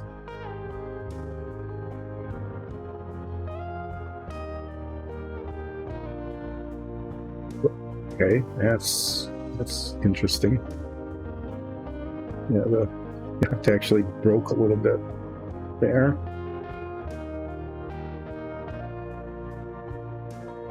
Fragile fragility here. I probably should, but won't, bother gluing. We're just going to paint it. And that will be that. Actually, paint is an adhesive. I learned that once from some sort of hardware show, TV show or something, is that the paint is a pigmented adhesive. Very carefully, I mean, isn't it? It's designed to be an adhesive because it sticks to whatever you spread it on. So it's not much different from any other glue. Well, that's good. I managed to get that on the inside there. Lovely.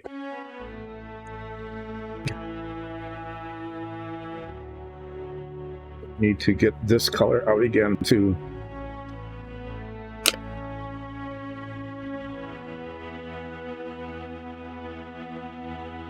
That a couple seconds to dry while I do the arm and leg touch up.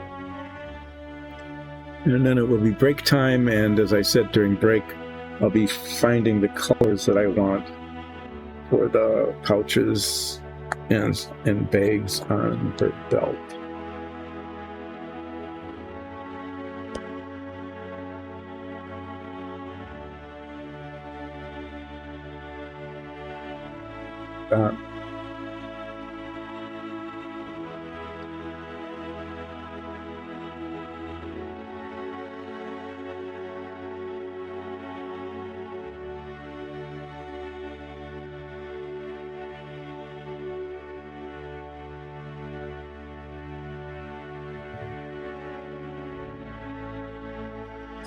Skirt color came down a little too far on the leg.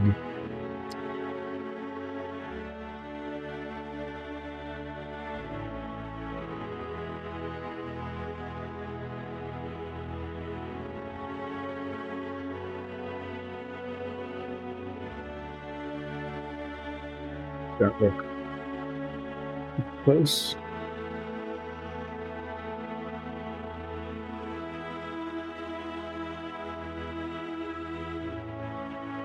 Better.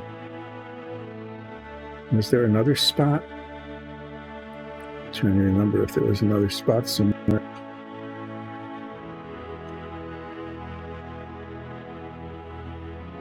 Mm-hmm.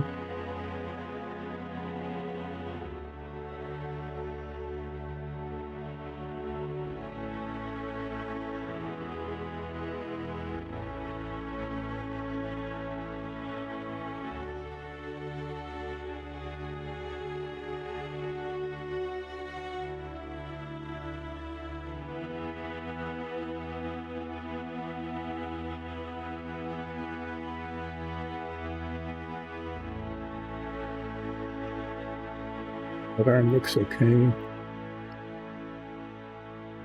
Call that good. I think the knee looks okay. I got that other spot. Just need to get this spot here.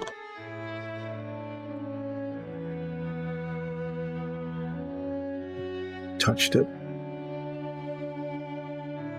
Ain't totally dead. A little bit underneath there still. So not hard to get to.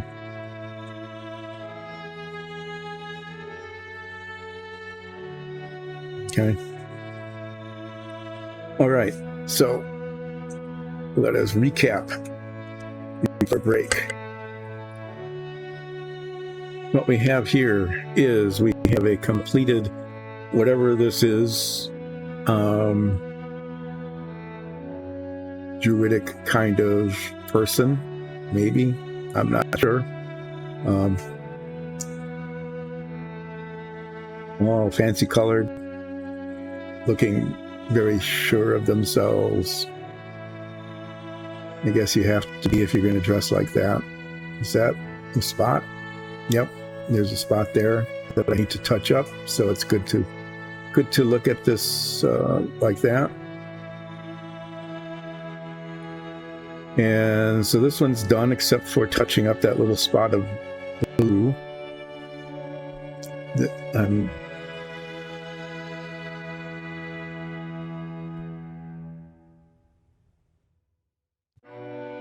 or what color I used. I hope it's this color.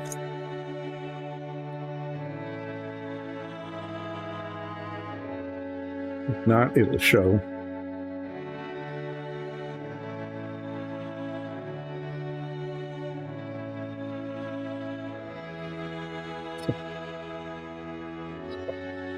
Do not paint it right. So I just put royal blue on that. I'm hoping that that's the color I used as opposed to the ultramarine blue. See when it dries, if it shows or not. I mean, royal blue seems like the color that this character would use, that they would pick royal blue, right? Seems to be drying to be the right color. Anyway, this one is done. They're done. Just posing nicely for us. Set that aside. And then their compatriot here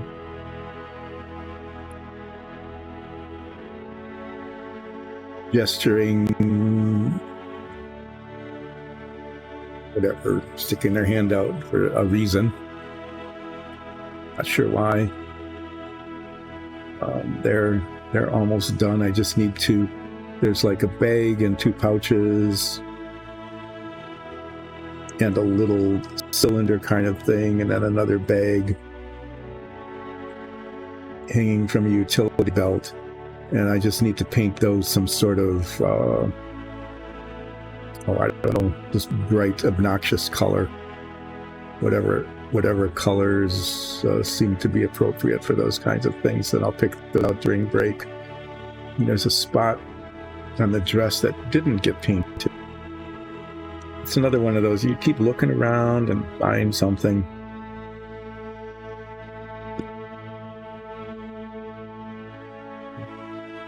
Me here. Paint seems uneven. Like it was painted over. It looks like it was just thin or something. Anyway, there was just that. So yeah, I've got like 5 different things, and I'll just pick some colors out that aren't already on clothes that would seem appropriate for pouches holding what? Herbs, spices, reagents, poisons, magic flashing powder, nothing at all.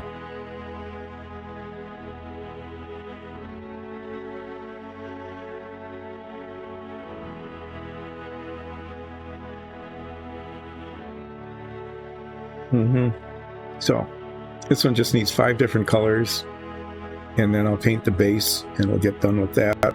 And I will probably wash, even though it's a very pretty color, I'm going to use the blue-gray wash on it, just because so much of it is showing that I want to bring out some of the folds in the cape.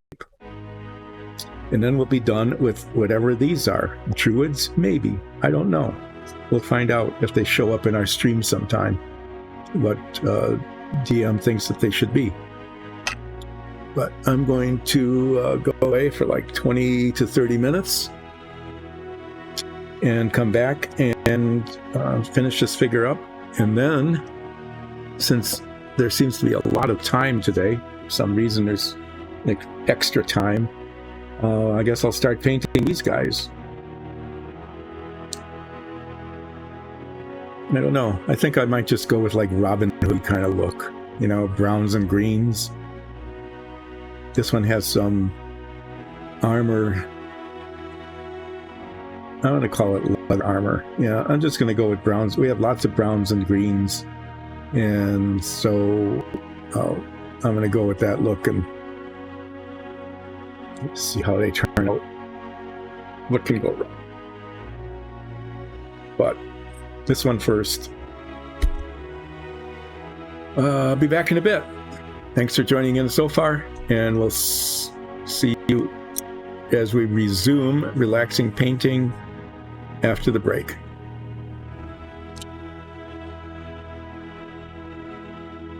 Well, that was interesting. Sorry, a mess on my hands too. We had kind of a bacterial gestation in our sump pump system that had backed up into the humidifier a while ago, and that caused a bunch of leaking, but apparently it also infested the pump itself and gummed up the pump and the drain line. So fixed it twice now, and as they say, there it's running. The third time is the charm, so I'm kind of hoping that there isn't a third time. So if it keeps running, that means it's not draining. If it turns off, it means the water has gone to where it needs to go. And it worked just a minute ago. Yep, it stopped. So that's a good thing. The humidifier pumps in a lot of water as it goes through the filter element. Sorry, I'm cleaning off this jar of paint because this happened once before. If something isn't closed tight and it's put into this horizontal holder, which is a really nice handy thing, the solvent leaks out.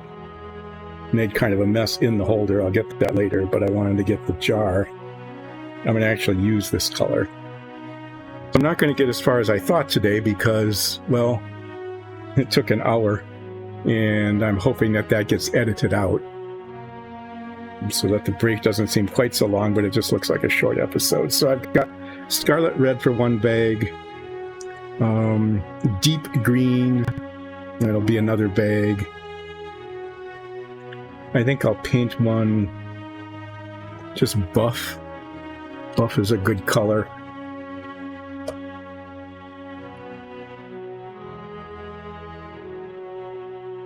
I got 1, 2, 3, there's 5 of these. One of them is kind of metallic. I'm going to paint that metal.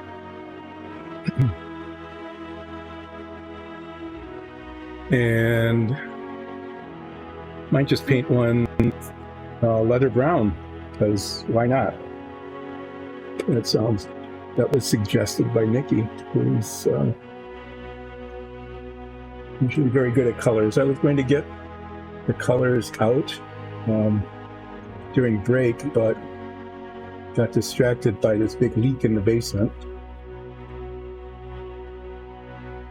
That was something. That was something to do for the time. No, just use cork brown. Cork brown is a good color too. Maybe a little brown wash on it because I have to wash the step anyway. Yeah, so these are colors, and I'll use them.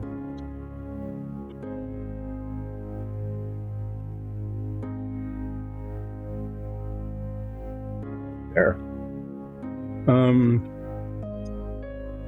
Let's start with one of the colors.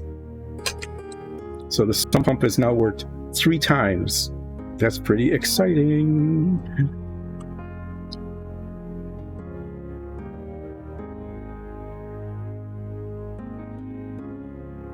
Well, red and green will look like Christmas. I don't want it to look like Christmas.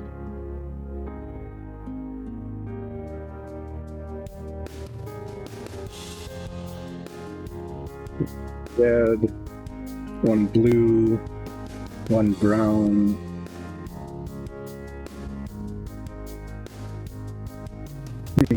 We'll see how steady I am here after the hydraulic excitement that we just went through. But being down here is a good thing because it allows me to monitor. I want to paint this big pouch red here. Because then I can listen and I can tell whether or not it's running the way it should. Which is to say that it should turn on and pump. And it usually pumps for a little longer than you would think it would need to. But the reservoir holds a fairly large amount of water.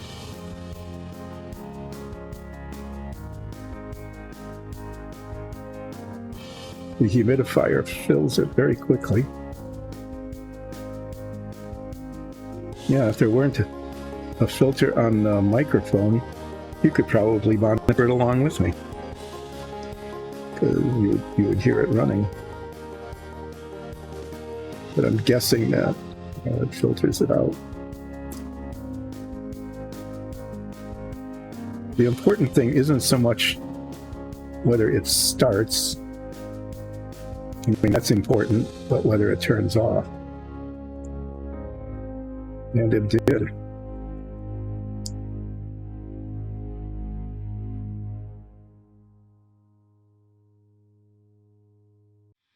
But let's see, what's the upside? The upside is that the humidity in the basement, where did that come from?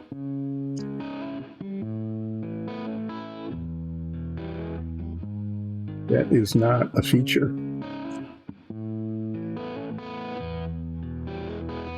There's no light there. Sorry, I can't get the brush in. There's a little spot. It needs to be made red. But I can't easily get to. And so let's see. Now my hands are clean. I bleached out the whole inside of the sump pump mechanism.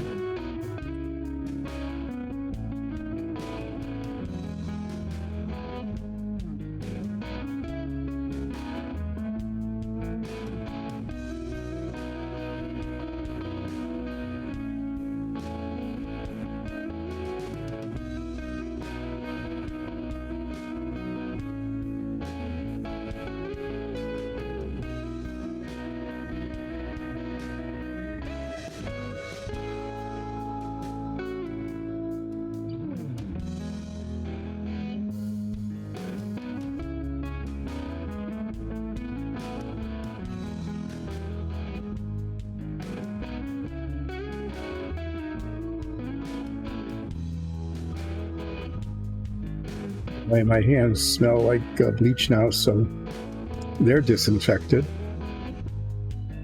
I took off my sweatshirt. You can now see that I don't have that on because I didn't want to get it all splashed in bleach. I'm kind of hoping that my pants didn't get splashed in bleach. I guess we'll find that out in a little while.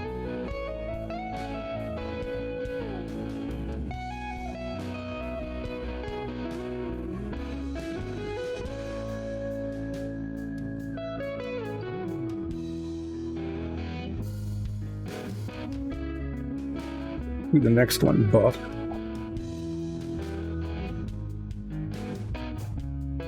No, the next one, quarter brown.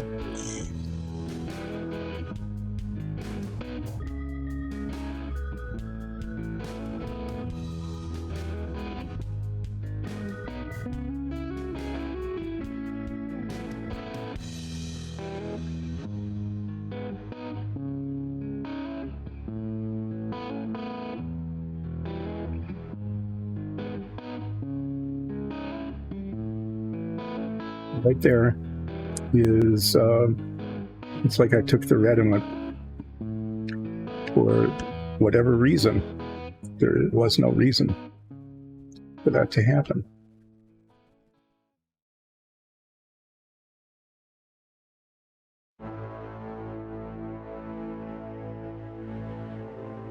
But it did, and so there it is. At least I remember what color I use so that I can touch it up.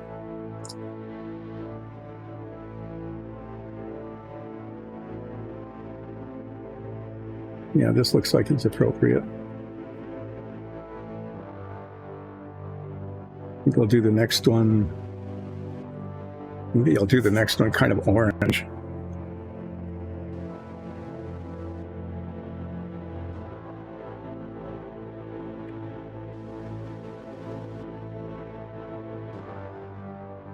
Maybe those orange ones out. I'm not sure. But there's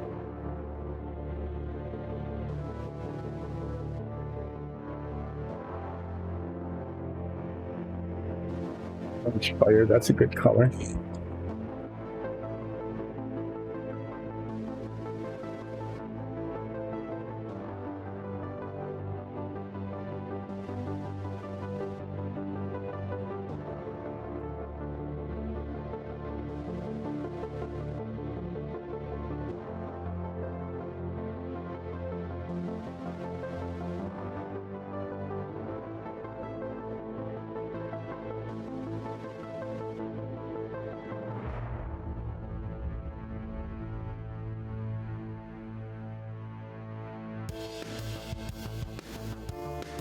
The printer went through all the trouble of producing fine detail. There's even little clasps on these bags and drawstrings on the bags, but that's a skill level 3 kind of thing. I am a skill level 2 minus.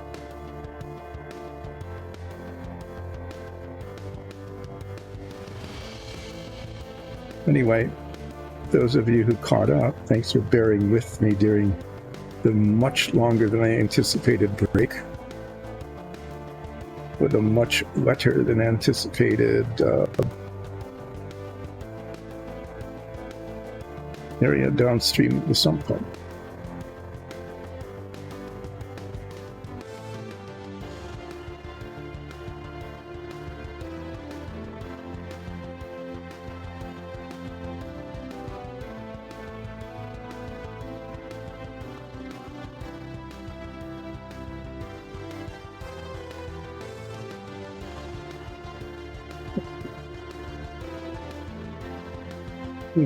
That's okay. I think that's a decent color combination. I want to paint this one back here, deep green. And then I decided not to make that metal, but I'm going to make it like bone white or ivory, kind of, okay?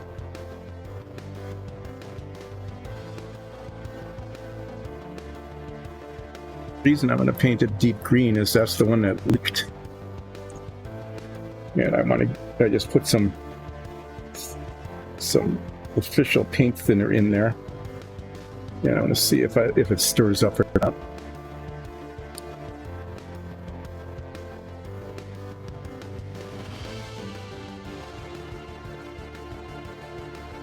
This should be dark enough that it show against the emerald green of her dress. What time is it there? 1:30? Okay.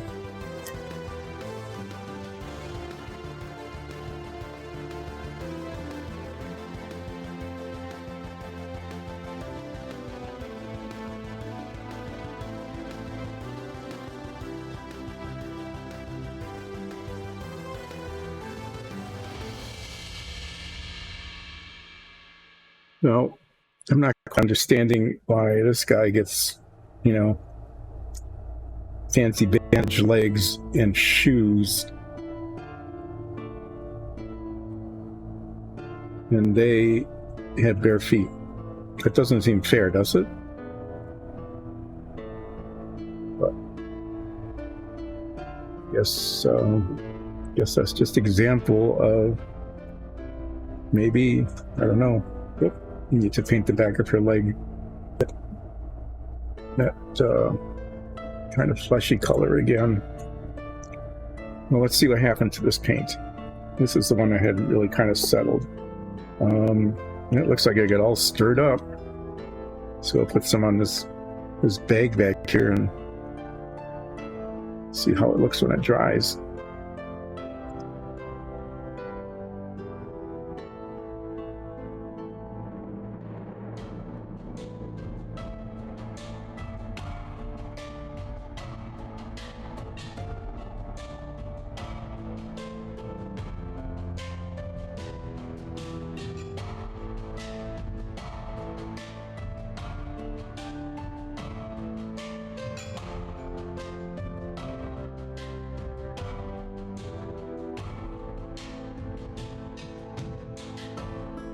It was certainly getting a workout.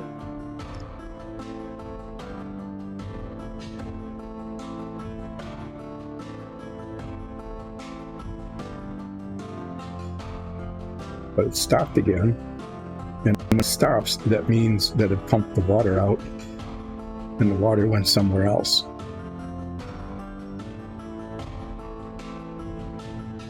All is right. That somewhere else is the drain in the floor.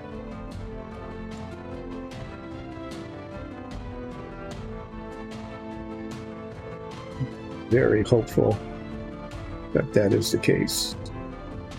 There needs to be a little bit of the bluish green,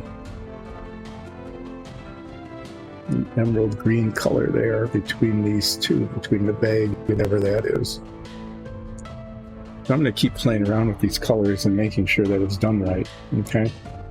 So what we're going to be seeing here in the next while is me just going back and forth with tiny little drops of different colored paints, doing little spots of touch-up where either a spot got missed or got the wrong color, you know, like touched with a brush or something. In this particular case, it looked from the angle I was looking at that that was like part of the bag, but it's not. The part of the dress that goes in between that bag, which stayed green, okay, and whatever this thing is that's hanging down. So I caught that. Painted that. Oh, this is the same color that I need up here. So I might as well cover that. Get this paint out. Because, you know,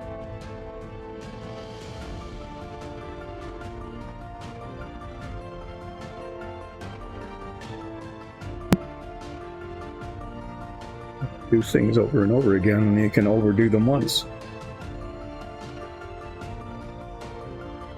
And I'm just going to spread it a little bit more broadly, just so that there's no brush mark or like blips showing. So these are painted. All I've got is this one kind of vial-shaped thing there. And then a little bit of the leg flesh color on the back of the knee that needs to be touched up. So I'm going to do that one first because I want the deep green to that green that I just put on. I want that to dry at least a little bit before I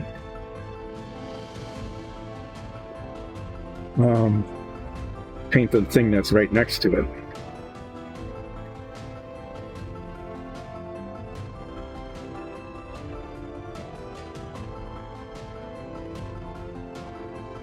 And another thing I might do,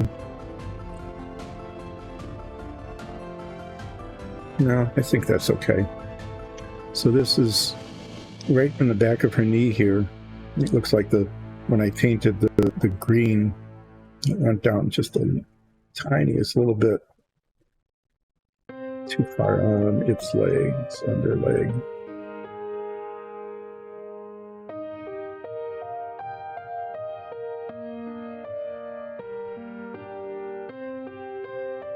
And then fixing that,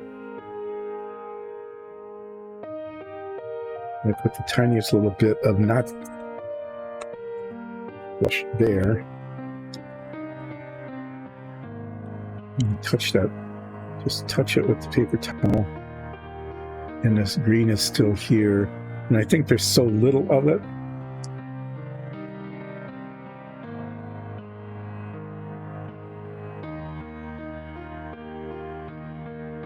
And just do that.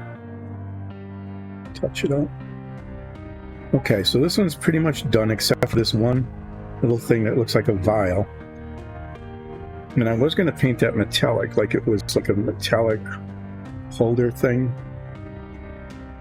But I'm going to paint close to white. I often use ivory for white because stark white just glares out. But I'm not sure. Maybe I have another white color that would work just as well. Let me look.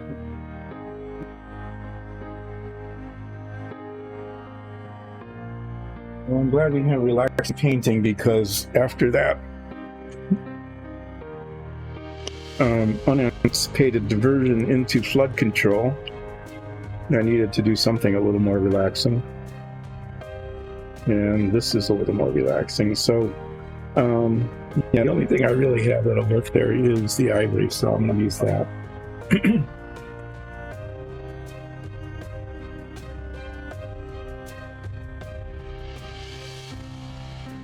And then after I do this bit, assuming that I do it carefully and successfully, I am going to paint the base and do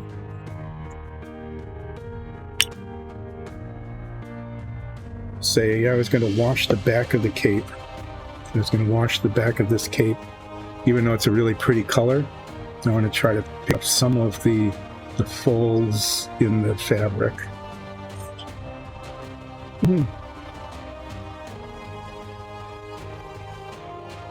I might do that before I do the base.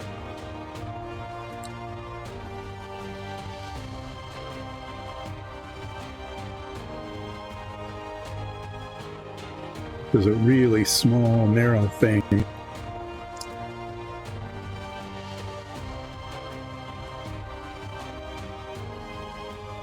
It's not quite a scabbard. It looks like a vial.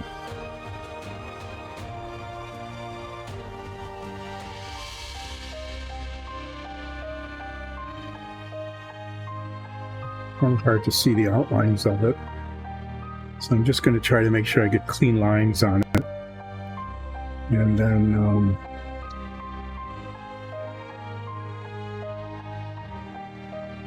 have to capture the whole thing.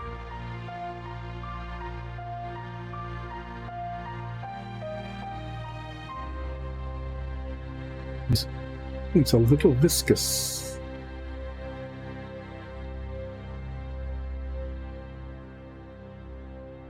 I like it to not be beating up on the brush quite like that.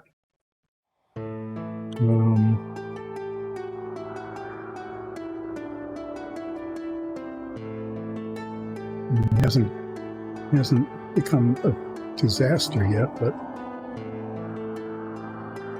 feels like it needs to be thinned. Okay, well that's pretty much the shape of what it is. I didn't quite get the full bottom of it, but you can't really see that. And if I go down here, I'm almost certain to get it on the dress.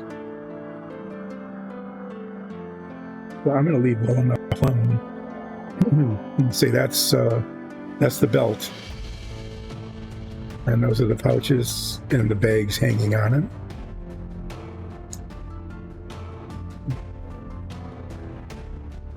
Yeah, there's an issue there under her elbow. Well, they gotten that, but I was must have been looking at it from a different angle. So I'm going to see if I can't get that. Again, it's a place where you can't really see it. Let's turn the model upside down, which I just did.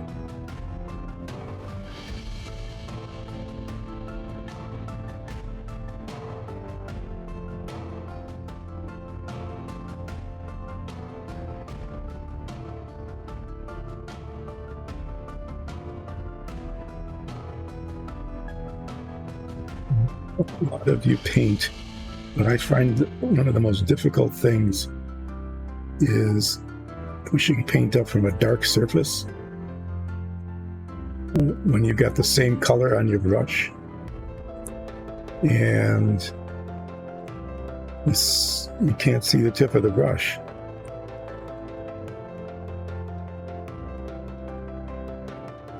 Yeah, anyway, there's a little more here in this here.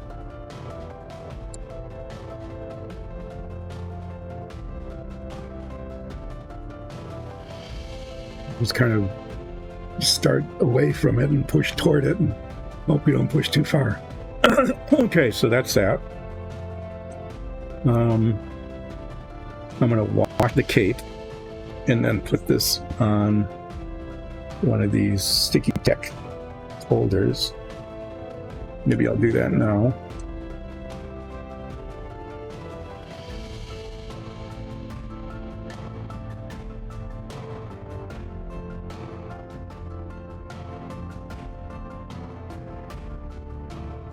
I'm just going to take the blue-gray wash, and do this. Put little bits of it here just for color consistency. Again, I don't want to change the color. What I want to do is make it look like there's little shadows in all of those folds. Use this detailed brush, but in terms of the minifigs giant brush. Look, I used this earlier in the stream, and it's already settled.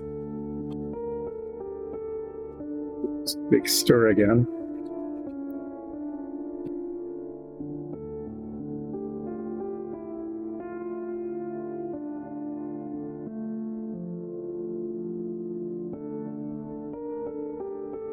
So I lost almost an hour of streaming time taking care of the Great Basement Flood of February 23, which seems to be under control.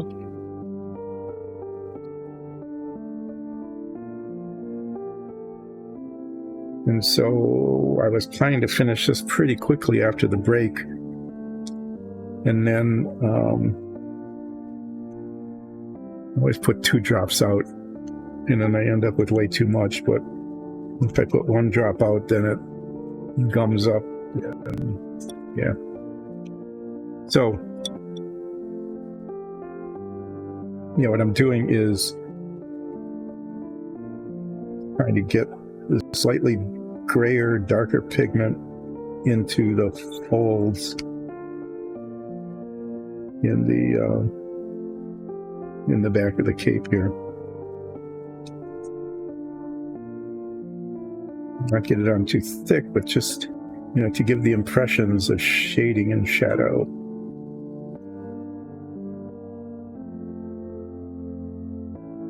So what I had been planning to do was finish this and to start working on a Ninja Warrior, folks. What's going to happen instead is I'm going to finish this and then talk about working on a Ninja Warrior, folks. Let's see. It will be about all I'm going to have time to do.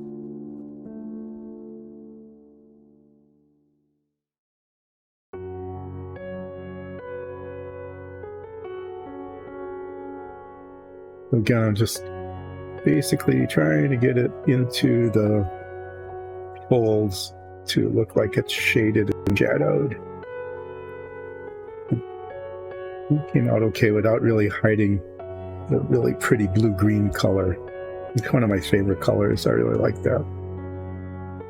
I'll have to find something larger that I can paint that color.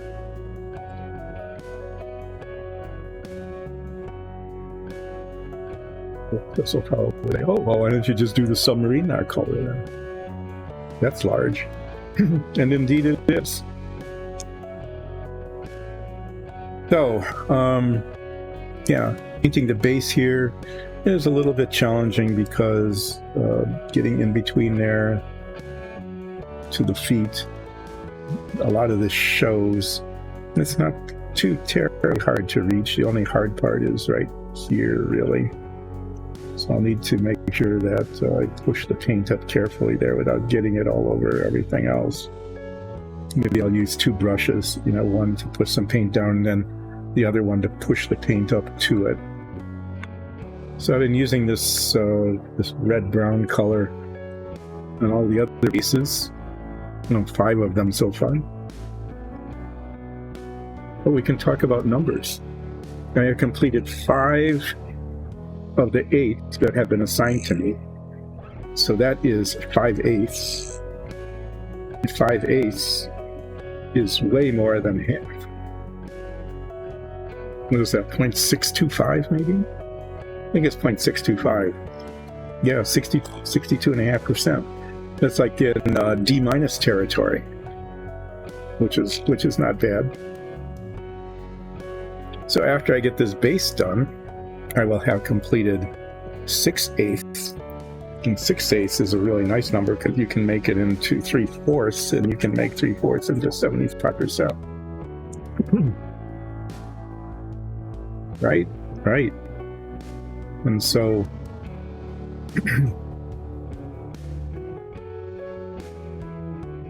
and 75% is not too bad. I'm going to start with the hardest part here, which is this area between the feet and the inside of the cape. Yep, managed to do exactly what I was hoping to avoid. I was being very careful pushing the brush in, but not very careful pulling it out. So I'm going to have to get out the leg color and touch up that foot. And we'll do that after this is painted,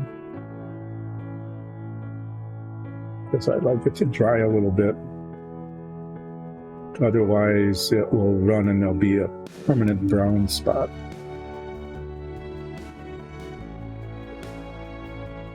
I think I can get back here from this direction.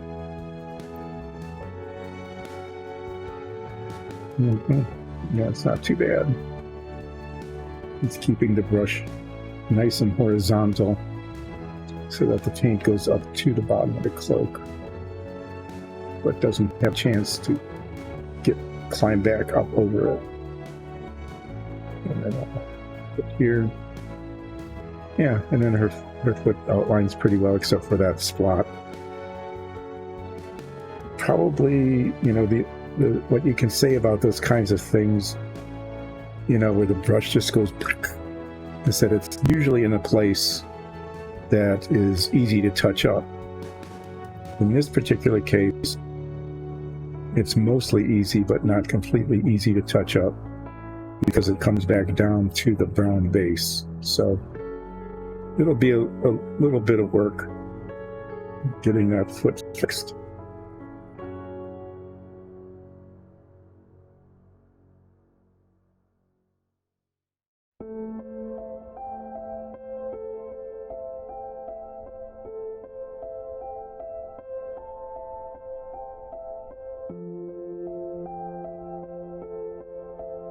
One thing we're going to have to do, I guess, is we have this long plastic tube that's been down here forever that goes from the sump pump to the floor drain. And it looks like that's going to have to be replaced. It's working now. Or maybe I'll just need to remember like every week to take like a quarter cup of bleach and just dump it in the sump pump. That'll probably work as well as anything.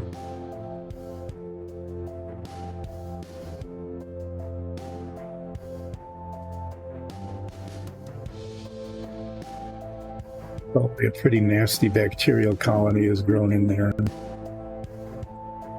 forms a mat.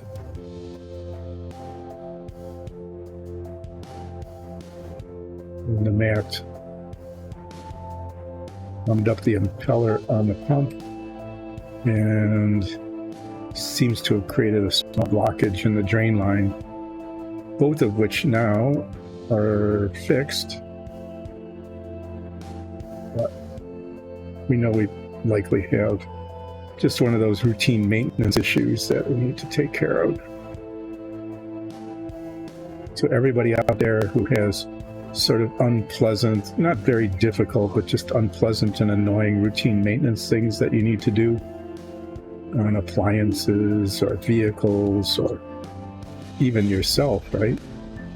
Like diet and exercise. And it's important to do it because an ounce of prevention is always worth a pound of cure. In this case, 4 ounces, a quarter cup. Yeah.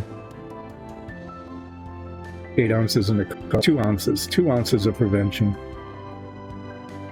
would have been worth an hour of real mess and a dozen sopping wet towels and bleach on my hands. Okay. So other than the spot right there on the side of the foot, which is substantial, and I'll work on that next. She is, I'd say, pretty much done. I'm going to do a little bit of a wash on the base like I have on the others, with just a brown wash. Very unintentionally, unevenly applied.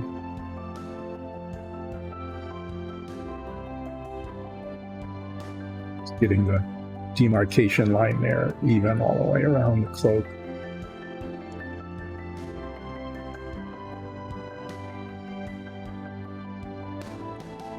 So drying. Well, this isn't going to be bad. We'll end up about 2 o'clock.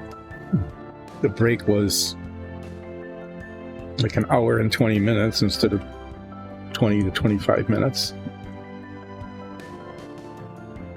I think on the YouTube version, instead of recording and uploading an hour and 15 minutes of this is a break, that might be edited out. So those of you who are watching this or listening on YouTube later, you are being spared the very long period of time during which we dealt with a flood.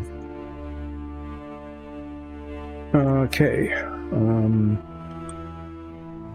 Yeah, it's this color.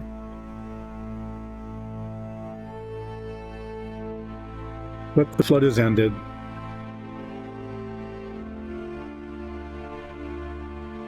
What was wet is now getting dry.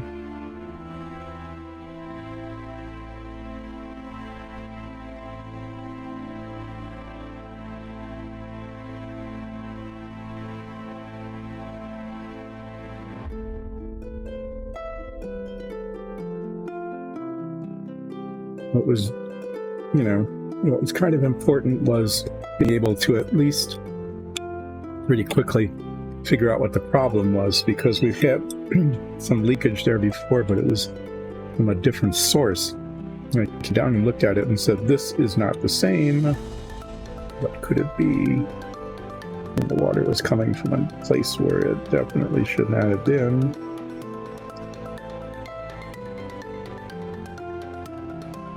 But able to locate the source, stopped it from continuing, and hopefully permanently have remedied the issue. And getting to that spot, it's a lot easier getting it on the wrong color than it was to fix it, but it looks like it's done.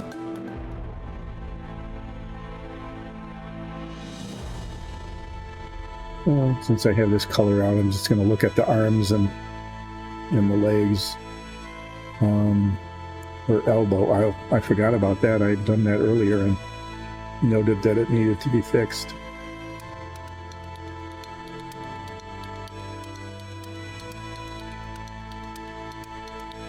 That's where that dark green bag is. Well, it was really hard to see where the bag ended and the elbow started.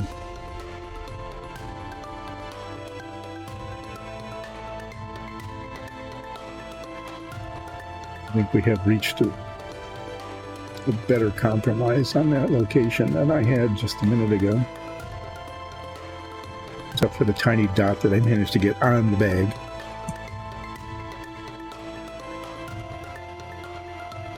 I know I should wait for that to dry, but I'm impatient, so... Wow, it's amazing. That tiny dot just really jumps out. Make it go away.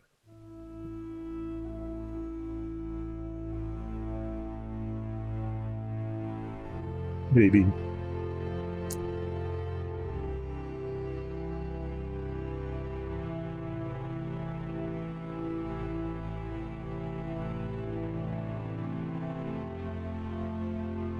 Dispute between the elbow and the bag just sort of continues.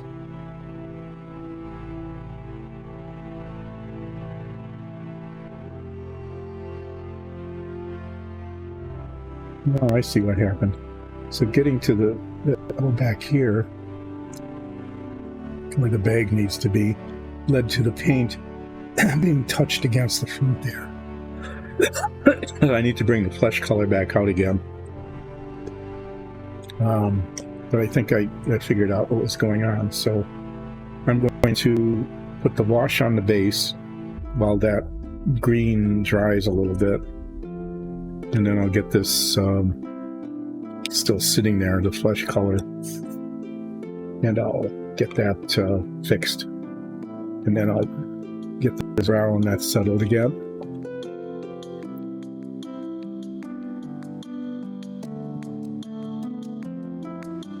Pigment in these washes settles out of the solvent really, really fast.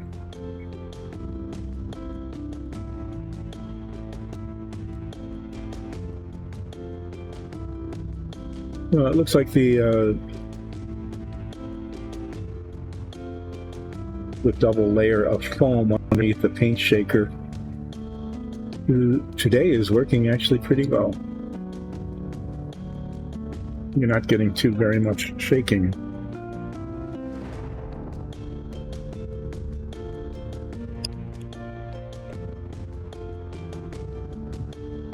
So as I've done before,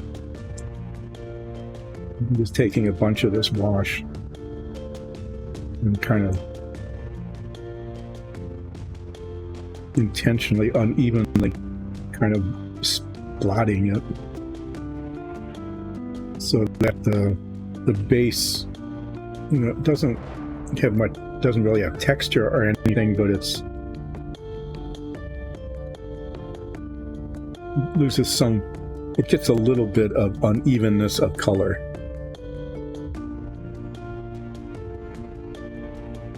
All I'm going for here is to get just some spots that are slightly lighter and some that are slightly darker.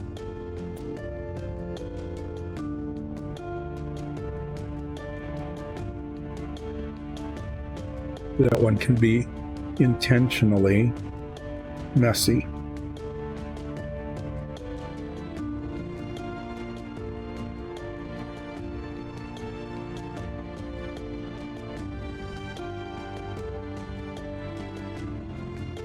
Every time the sump pump turns off, it's a little bit of internal sigh of relief, which means that the water has moved to where it needs to be and isn't flowing around the floor of the room here.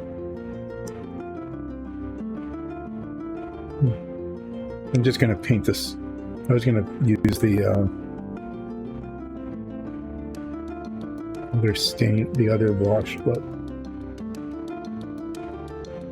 I don't feel like getting a drop of that out just for the staff, so I'm just going to put some of this on the staff since it's out.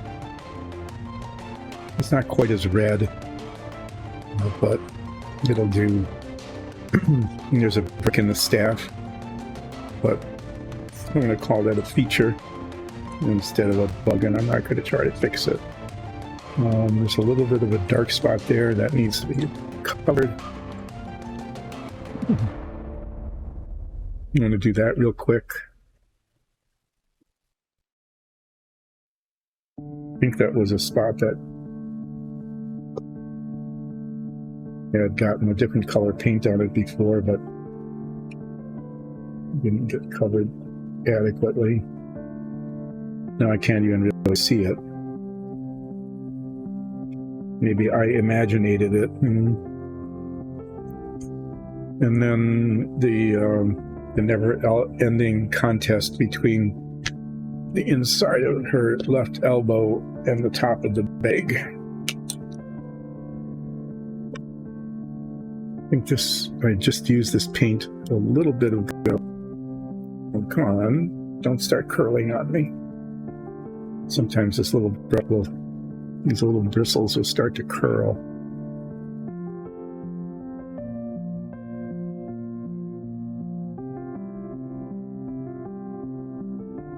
There. This time I think it's okay. This time we got it. We've reached an agreement between bag and elbow.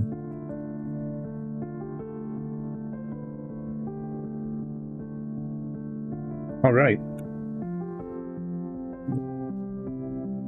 Painting here. I have to buy some more of these. This bristles already showing some gap on it. Some protection. Wow. Yeah. Got some. It used a lot of colors the last couple of streams.